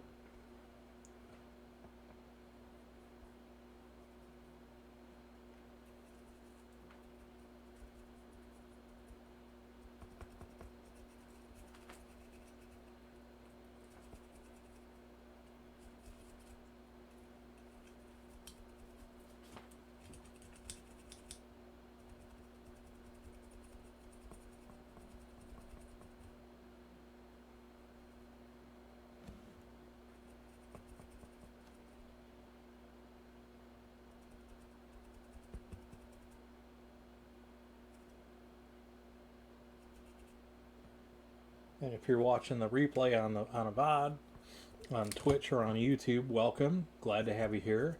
Hopefully you'll catch us live sometime and pop in chat and ask us some questions. We're available on Instagram at Black Dragon Tavern Online. We're available on Twitter, and the Twitter handle is at Tavern_Black.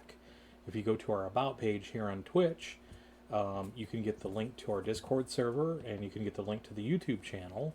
And we're on Facebook as well too, and that's just simply facebook.com/Black Dragon Tavern. We do this every Friday and Saturday, 8 p.m. Central to 10 p.m. Central. Friday nights we do Fireside Chat for the first half of the show, and then From the Workbench during the second half. And then on Saturdays we do Fireside Chat for the first half of the show, and Don't even think about it, Zuzu. From the Battle Zone in the second half, where we play tabletop games, sometimes video games too. What are we playing tomorrow, Deacon? We don't really have anything picked out, do we? I don't know. You want to pick one of those board games or card games off our list? Sure. Where's the list? It's down here somewhere. We can pick it tomorrow.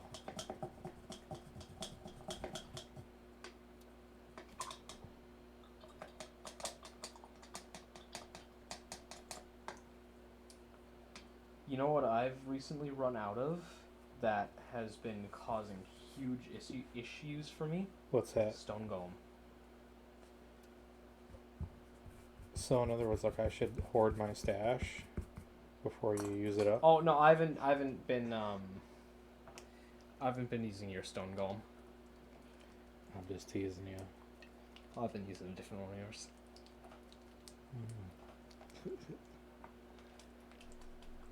But yeah, it's been like all of a sudden now I've realized, oh, I paint like way more white than I thought I did. So, yeah. Another news, these guys are going to be cool as hell. Isn't that an oxymoron? Well, if you don't think about it too much. You know.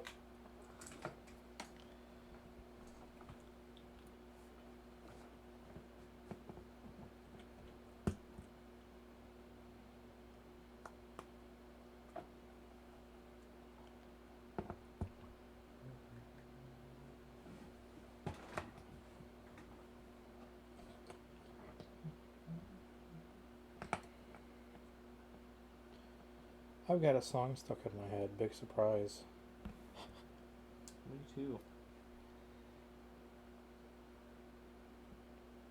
Alright, you tell me yours and I'll tell you mine. Killer Queen. Oh my god, that's the exact same song I have stuck in my head as well. Seriously. Not surprised. I've been playing it for like the last 3 days now, trying to learn how to play it. I'll specifically play the solo in it.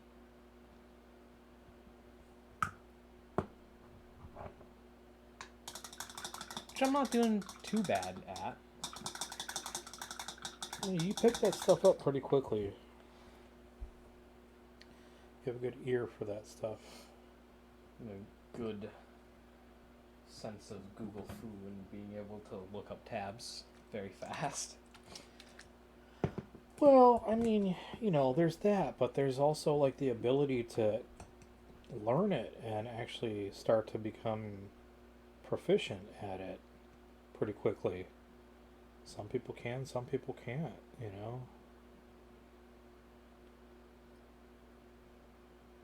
Yeah.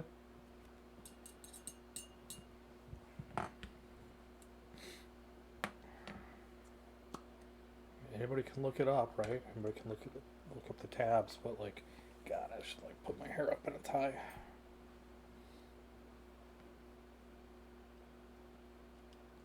Yeah, but like if I didn't look up the tabs, I wouldn't. I can play moderately well, but I can't. I just can't listen to something and be able to say, oh, that's this note, or that's that note, or whatever. I can't do that. Oh, play by ear? See, I can play by ear really well, but I don't know the notes. I don't know what they're called. This is a G, this is a B minor, this is a whatever. Well, I just can't play by ear. Horrible at it. Horrible at telling what note's what.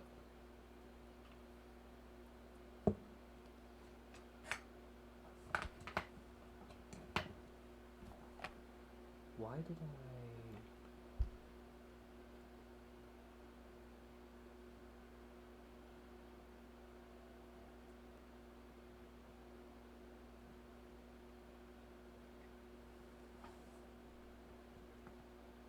Sometimes you need more than just two thin coats.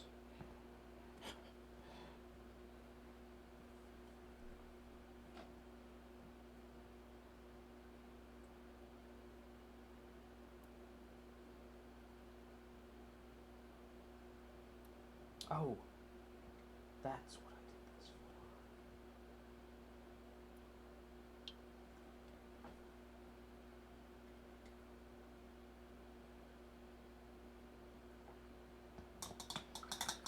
I feel much less stupid now. I pulled out this white and I put a dot of it on this palette, and then I picked up the mini. I was like, all right, what am I using this for? What was I gonna paint on here? Okay. I remembered, but it was just annoying. Like, okay, I got the paint on my palette. Now, what did I put the paint on here for? It's like walking into a room and going, why did I walk in here? Oh, yeah. You'll get that for sure, the older you get. I already get it now.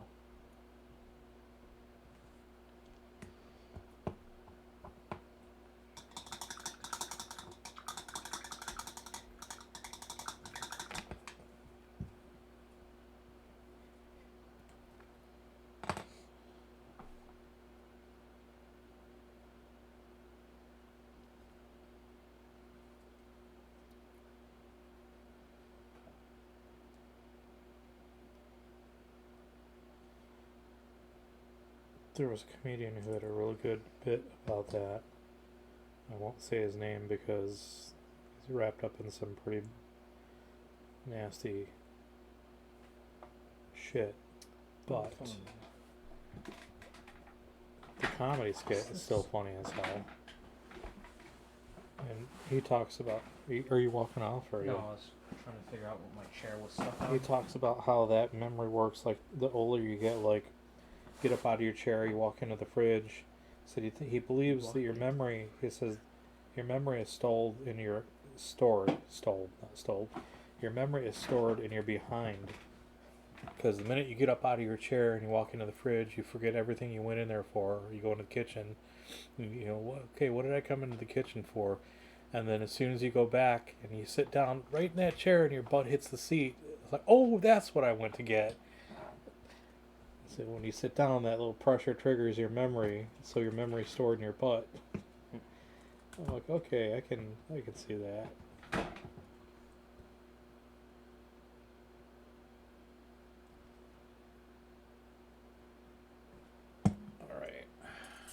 All right.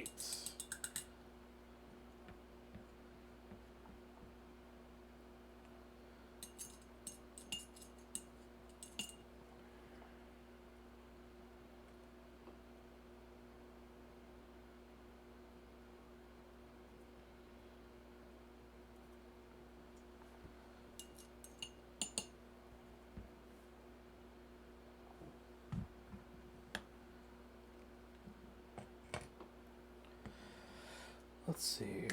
Maybe this will work. Maybe this won't.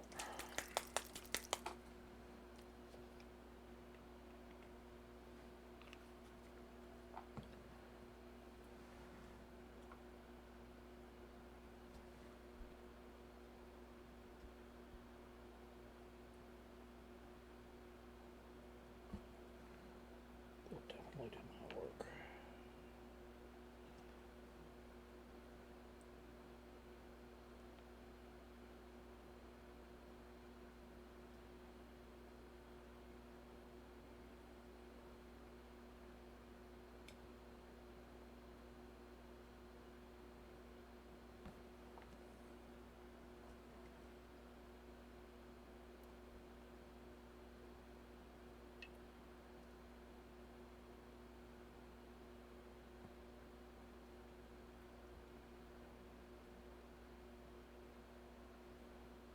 That's better.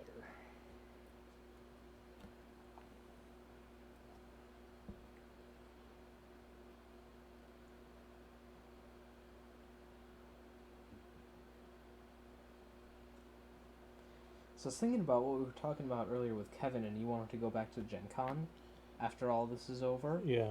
And I was thinking about that, and I was really trying to figure out, like, I'm not sure if you would even like it anymore there because of how big it's gotten, you know? Because, like, you were freaking out kind of hard last time we went because of how many people there were.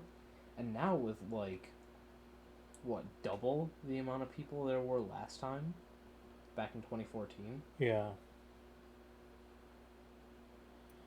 Yeah, I don't know. I don't know if we could say it's doubled. Who knows? Like, it's hard to get a feeling for that because, you know, this year was a special case, right? Where they had... I'm not talking about this year specifically. I'm talking about, like, in general. Well, okay, so if there were 66,000 people or some odd number like that, like they reported, I don't think they've gone up to 120,000.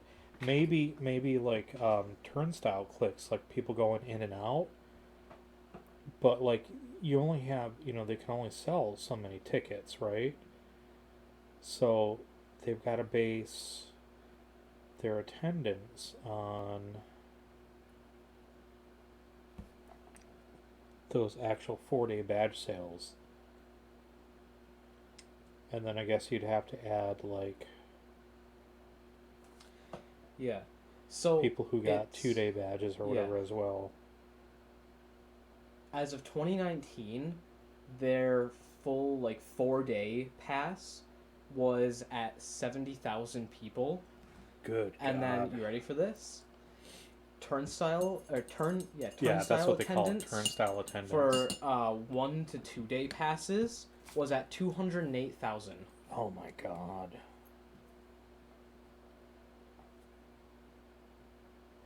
But that's the beauty of, like... For the first time in its 50 years of history, the convention sold out of all attendee badges before the event began.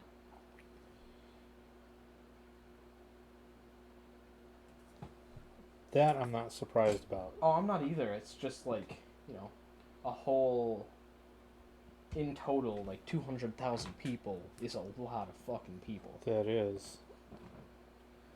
Look up what the Colt... I think it's the Colt Stadium in Indiana can hold. Colt Oil? The Lucas Oil Fields? Yeah. I don't know what they call it anymore. I mean, there's Lucas Oil Field, but I thought there was another one there too. The Lucas Oil Stadium holds a capacity of 70,000. So fill that up 3 times. Just about, yeah. And that's like... More than the Rammstein concert was. Will be, I suppose. Not the one that we're going to. That's in Minneapolis. Yeah, but it's still a stadium. Yeah. And I don't know what the capacity is there. Well, all of the stadiums that were popping up under it were in the 62 to like 73,000 range. So it's just about the same wherever you go, it looks like.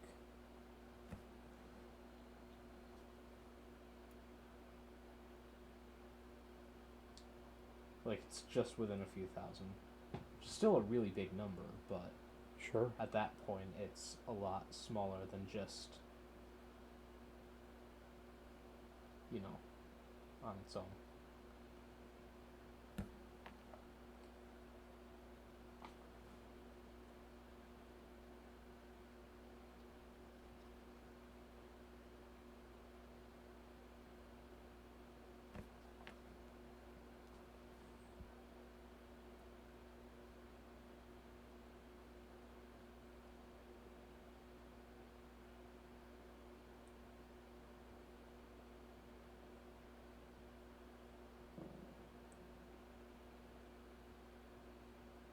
Let's just hope that wasn't heard on stream.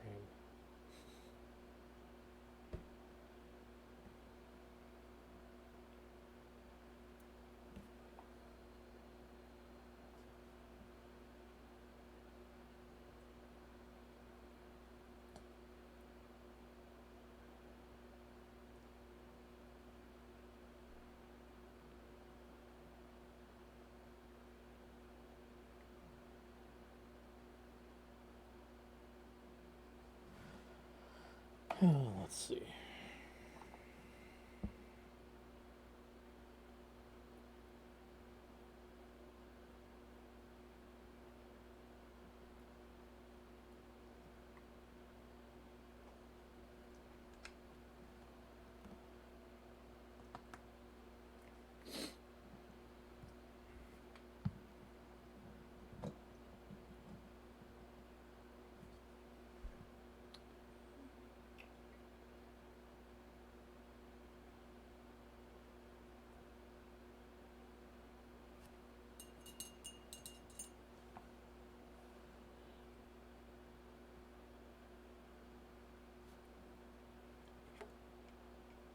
Oh, anyway, what I was going to say is that's the beauty of, like, when you do a trip like that, you have a room to go back to decompress and hang out, have a little party, play some games, get away have from... a little party, invite 70,000 people over to your hotel room. Yeah.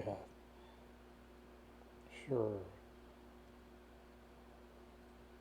Tiny party, very small.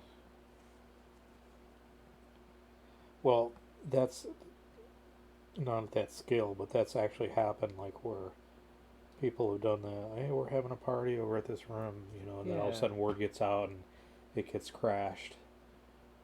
And then people are like, oh, dude,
activity in chat, huh? Nice and empty. How fun. And when I say nice, I don't mean like, you know, I'm How super happy about that, calming. but it happens, you know. Not a lot you can do about it.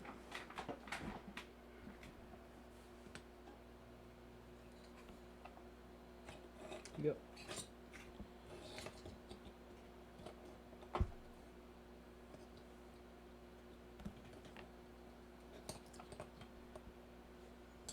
So you were watching, speaking of painting on streams and stuff, you were watching some materials earlier. Did you learn anything new, exciting, or was it just mostly background filler to keep you... What? You were watching a painting stream earlier. Did you learn anything new? Night? Yeah, maybe I guess it was last night. It's been a blur for me. I wouldn't really say I learned anything new.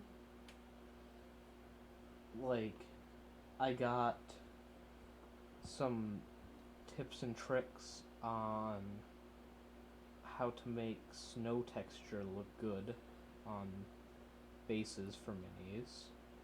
Okay. But that's about it. What was the gist of that? Put a different texture paint underneath and then put the snow on top. But what do they use for the actual snow component? Oh, it's Valhalla Blizzard. It's a texture paint by GW that's made to look like snow. Oh, okay. And you don't shade it, you don't highlight it, you just put it on the base and it looks like snow.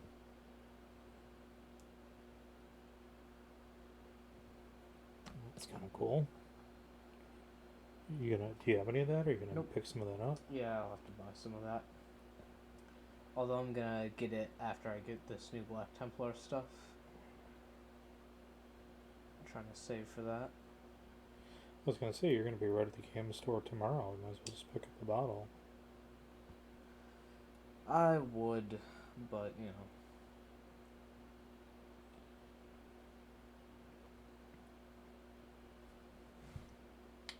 Payday issues.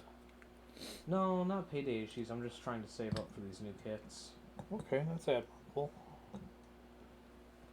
So I figure one of them, the main set, or the main box set, whatever you want to call it, is probably going to be about 200, 250 bucks.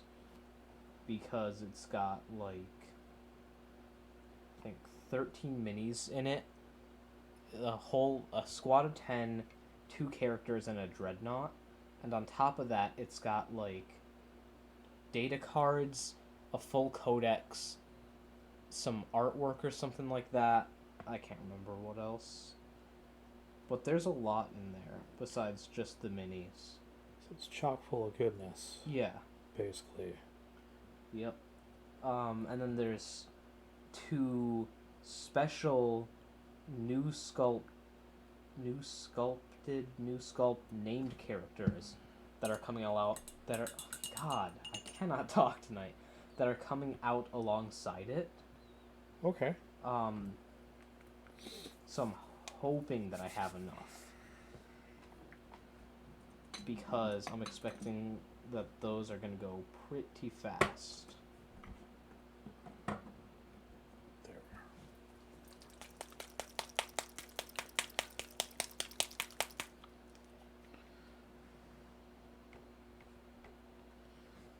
Blue tone. I don't know if I've even used this yet.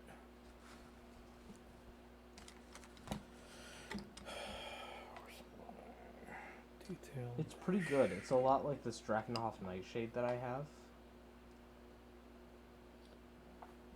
Regiment. Yeah, I'll use the detail brush. Yeah? Mm-hmm.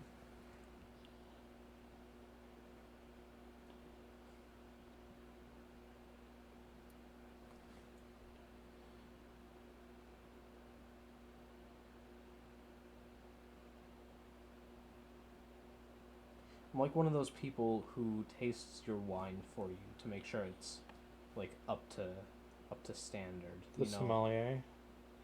Yeah, but like you know how some rich people like hire them to be like, go taste wine and find one that I would like. You know?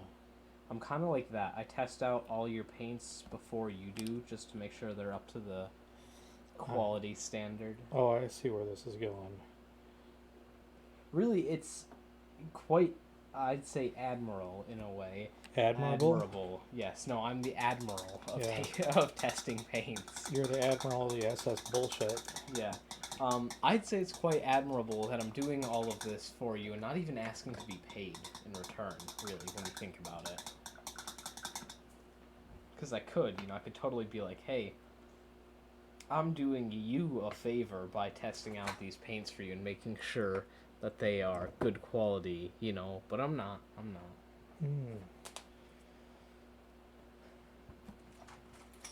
Every now and then, I get filled with an urge to kick out violently. You shouldn't say that. That's not funny. It is kind of funny, but it's not really.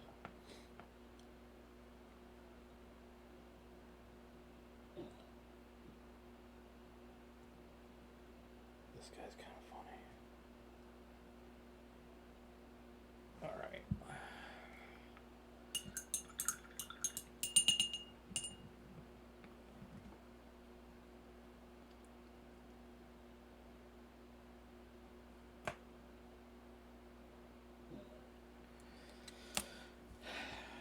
Let's see. Still have what? Yeah, there we go.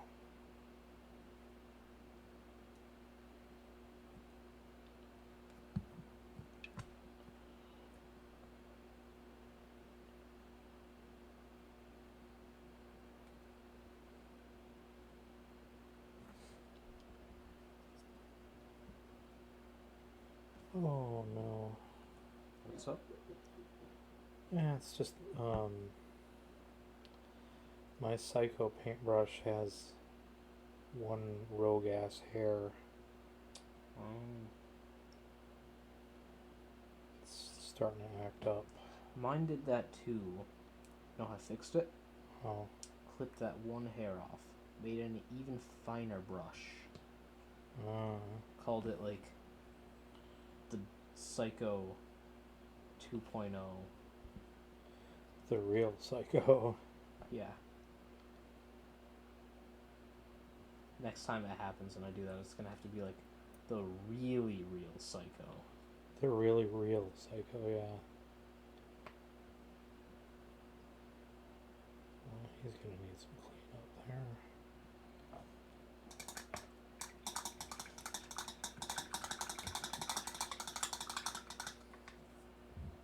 There's this really cool piece that I have, and I was half tempted to use it as this guy's shield, but I've already got him assembled and primed, and I've already started painting him, so I wouldn't want to mess it up, but it is so cool. Okay. Would you like to tell us about it? Not really. It's like this. Have to hold it down here so you can see it. So I've got this shield here. It's already kind of cool on its own. It looks a bit bland, I guess, in the middle. Okay. My only my first complaint is that it's kind of bland in the middle. And my second is that when I put it together, if you look at it like straight up and down, it's got wings on the side of it, and this one is like slightly like that, whereas the other one is straight. Yeah, so it just looks like kind of off if you look at it.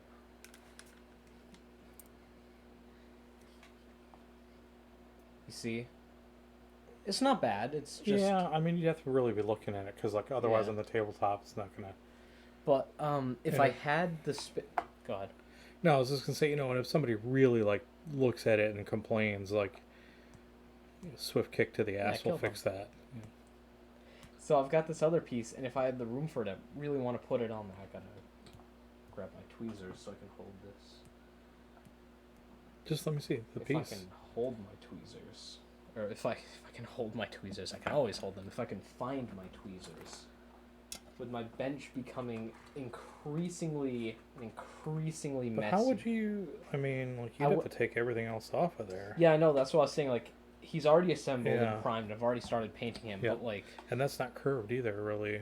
This the shield isn't either. The shield's Yeah. pretty flat. Ah, shield looks more curved to me. It's Maybe got, it's because like, you got the very- three-dimensional. Like, Yeah, it's a very slight curve, but it's not bad. But it is really cool, and it's got a lot more detail than that does. But the problem is, it wouldn't fit on the base shield. Like those banners on the side would be hanging off. Which isn't, it's not the worst. It's just kind of annoying, Oh, sure.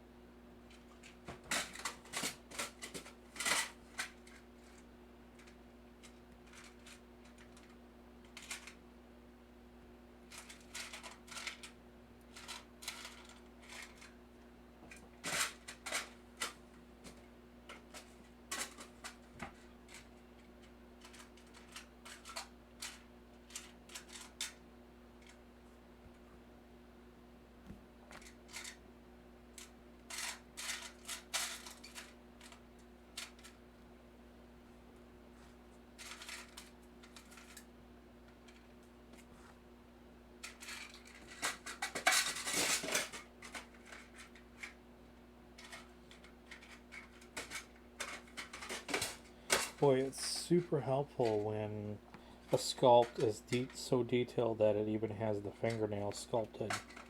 But when they're not, oh boy. Trying my best to make these little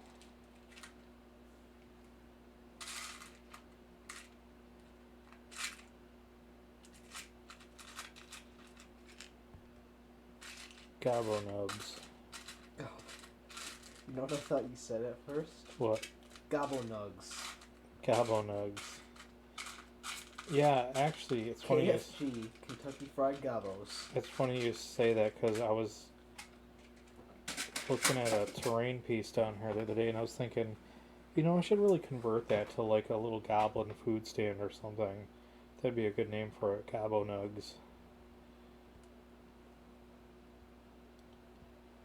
Oh, that's beautiful. You couldn't ask for a better manicure if you went to a salon.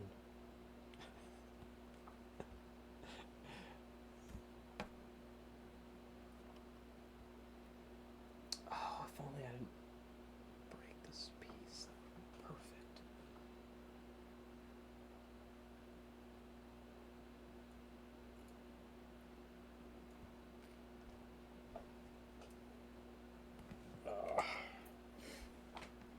Sweating here and my glasses are sliding down on my nose. That's really irritating.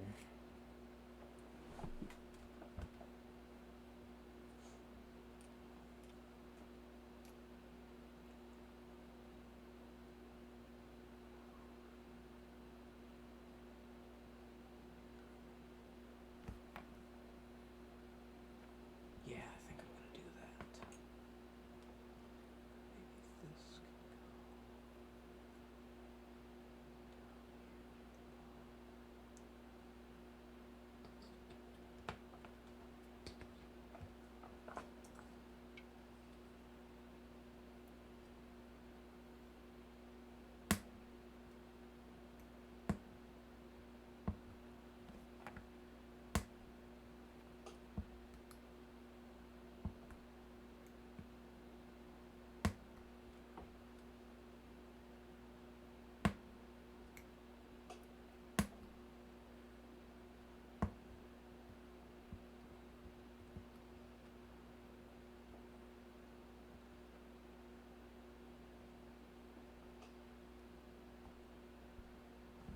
What color do you think I should do the eyes on these guys?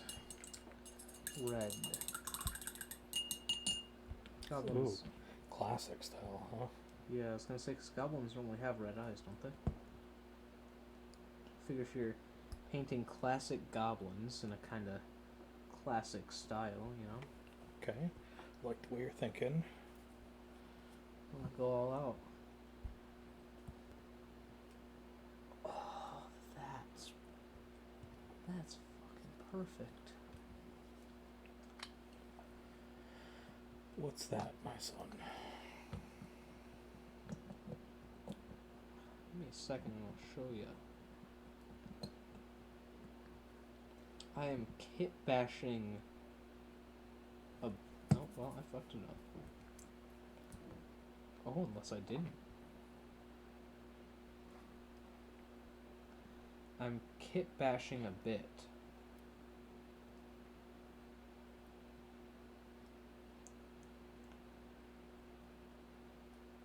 Okay. Yeah. What's the bit? I'm hacking a skull and some... I don't know what you'd call that, actually. Skull and a laurel off of a banner to put on this shield to fill up some of that kind of empty space.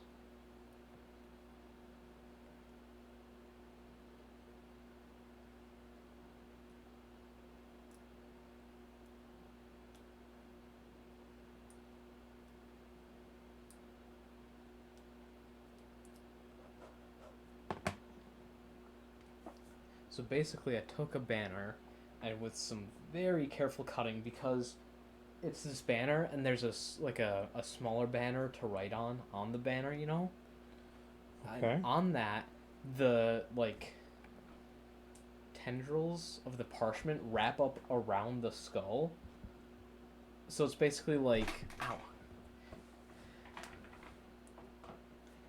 There's like a U made by this scroll, and the skull is sitting right in the center of the U, and I can cut above it, but I want the bit that's above the skull too, so I very carefully cut it to get that.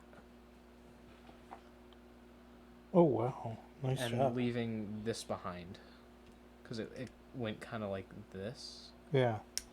Oh, So- Jesus Christ. I just smashed my... At least I didn't get my miniature here.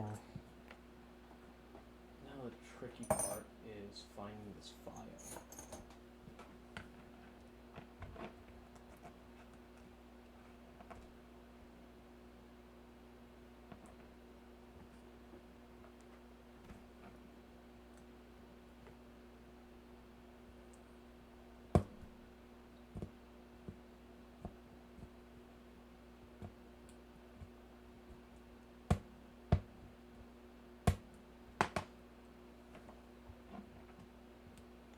Jesus Christ, this is like doing surgery. You're telling me that? Did you see the piece I was cutting?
Nice.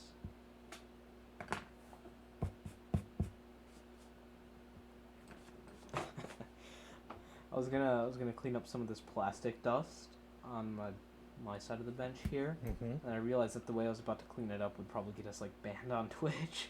How's that? It was like very small lines of plastic dust from the way that I was sawing this. Okay, you don't And- even need to go any farther. Yeah. It's gonna like...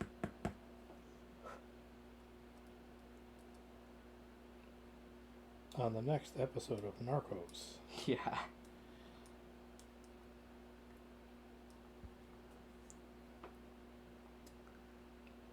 Okay, look at this guy Look at this gobbo. And right here, look at me for a sec. One sec. No.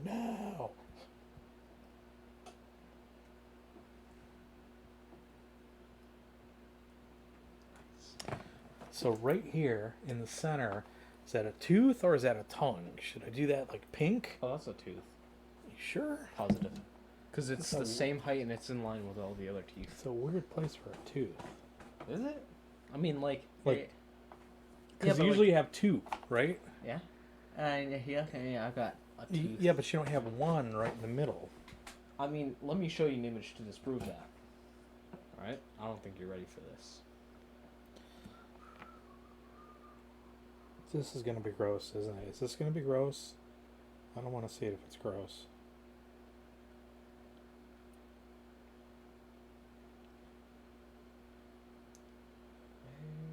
Okay, it doesn't look too bad that way. I think I'll leave the top one out. I can see it if I really tilt the model up there. Yep, here it is. Oh god.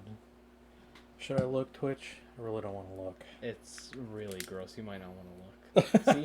One tooth. Right in the middle of his face. Okay, SpongeBob.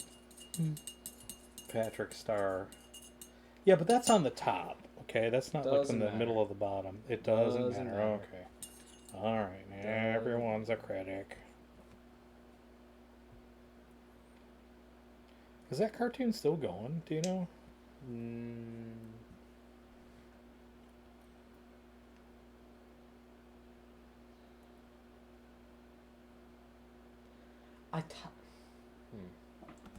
I was typing is SpongeBob still running, and the first result it wanted to auto populate or whatever with is SpongeBob gay?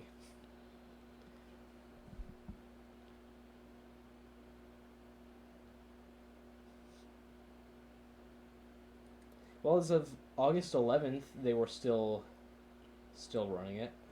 Wow, that's amazing. Stating on August 11th they had expanded it for 52 new episodes. Wow. Got kind of shitty apparently though. Like it just wasn't good. Huh. After a certain point. Because you know the original guy who did it, he died. Patchy the Pirate? No, different guy. I think that was the same guy. I mean, I think he died too, but... Look that up. You gotta look that up now.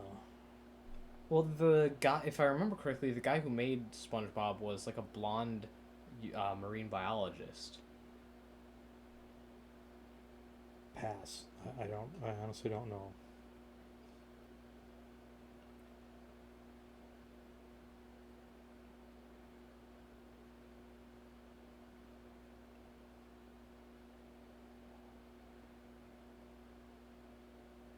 Yeah, no, different guy. Which guy is the different guy? Who died? I thought the guy who played Patchy the Pirate died.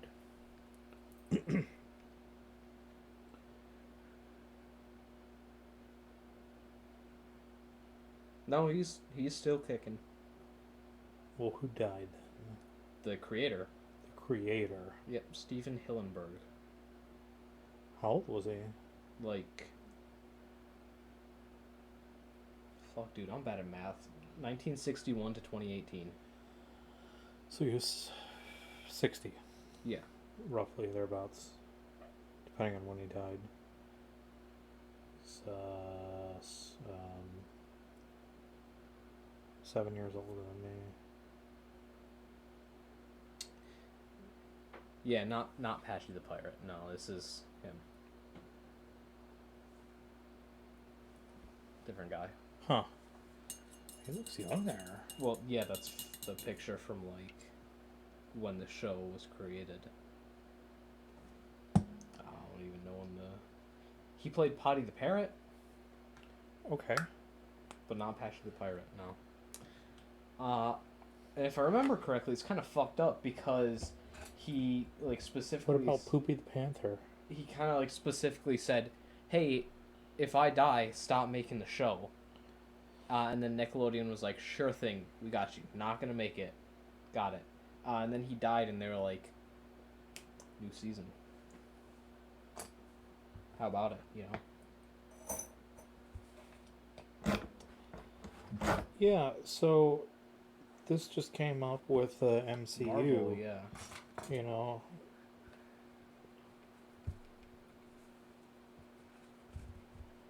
Shit, I think it's an easy discussion. I think it's an easy, what the fuck is the word? Easy conclusion. You know, the person said, hey, if I die, stop making it. They died, so stop making it, you know? The question is, did he have all the rights to say that? No, but as the creator, they should have had majority rights still, you know? Well, unless they completely sold it. I'm not disagreeing. However, I don't know what was in their contract.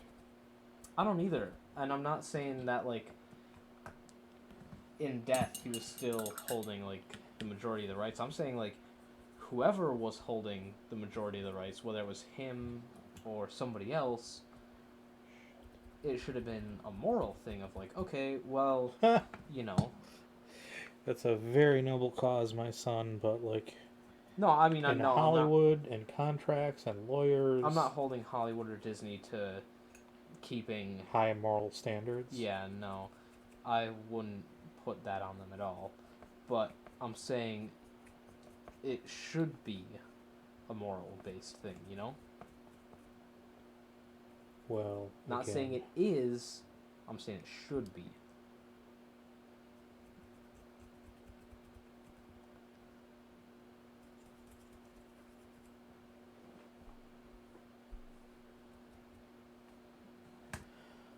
Okay, let that dry. Moving on to the next.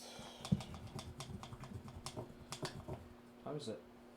Wow, 10:30, it's like holy 10:35. Yeah. Well, that time just went by, didn't it? Yeah. Should just end the stream here. Yeah, sure. All right. Let me get my brush cleaned up. Light turned off. And I believe that I should be able to do that from here if Well, do you want to run the outro? Streamlabs Say the wants whole to. stuff? Yeah, I'm not just going to cut it off. Bye. No. Thank you all for tuning in. This has been episode 22 of the Black Dragon Tavern. We will be back here tomorrow night at 8 p.m. Central, so tune in. I'm not sure what we're going to play. Back on track with having, like, Saturdays? Oh, today's a Friday, isn't it? Yeah. No, the numbers are off, Whole weirdly. week has fucked me up. Yeah, it's been a weird week. Yeah. But anyway, not sure what we're going to play tomorrow. We will pick... Wait, we're in the 20s already? We're on episode 22 tonight. So episode 23 will be tomorrow. What do you... I've short-circuited. Yeah, I've been keeping track of that with the show notes. So, anyway, we have a long list of board games that we wrote down last weekend after the stream, so we'll pick something from there. We'll be sure to let you know what that is. Again, I won't be able to book... Deacon's going to have to put the Facebook events on there just to make the details, the announcements and that on Facebook for the next 30 days. So, fuck Facebook. But tune in tomorrow night, 8 p.m. Central to 10. Yeah. And we'll bring you more fun stuff from Fireside Chat and some sort of card, board, or dice game that we'll be playing. And thanks for tuning in. Check us out on Instagram. Instagram handle is Black Dragon Tavern Online. The Twitter handle is at @tavern_black. Facebook is simply facebook.com/Black Dragon Tavern. And if you're obviously on our Twitch page watching the VOD, you can get our Discord link right off of the About page, and you can also get our YouTube link as well. Thanks again for supporting us and tuning in, and we'll see you tomorrow night. Have a good night. Tomorrow.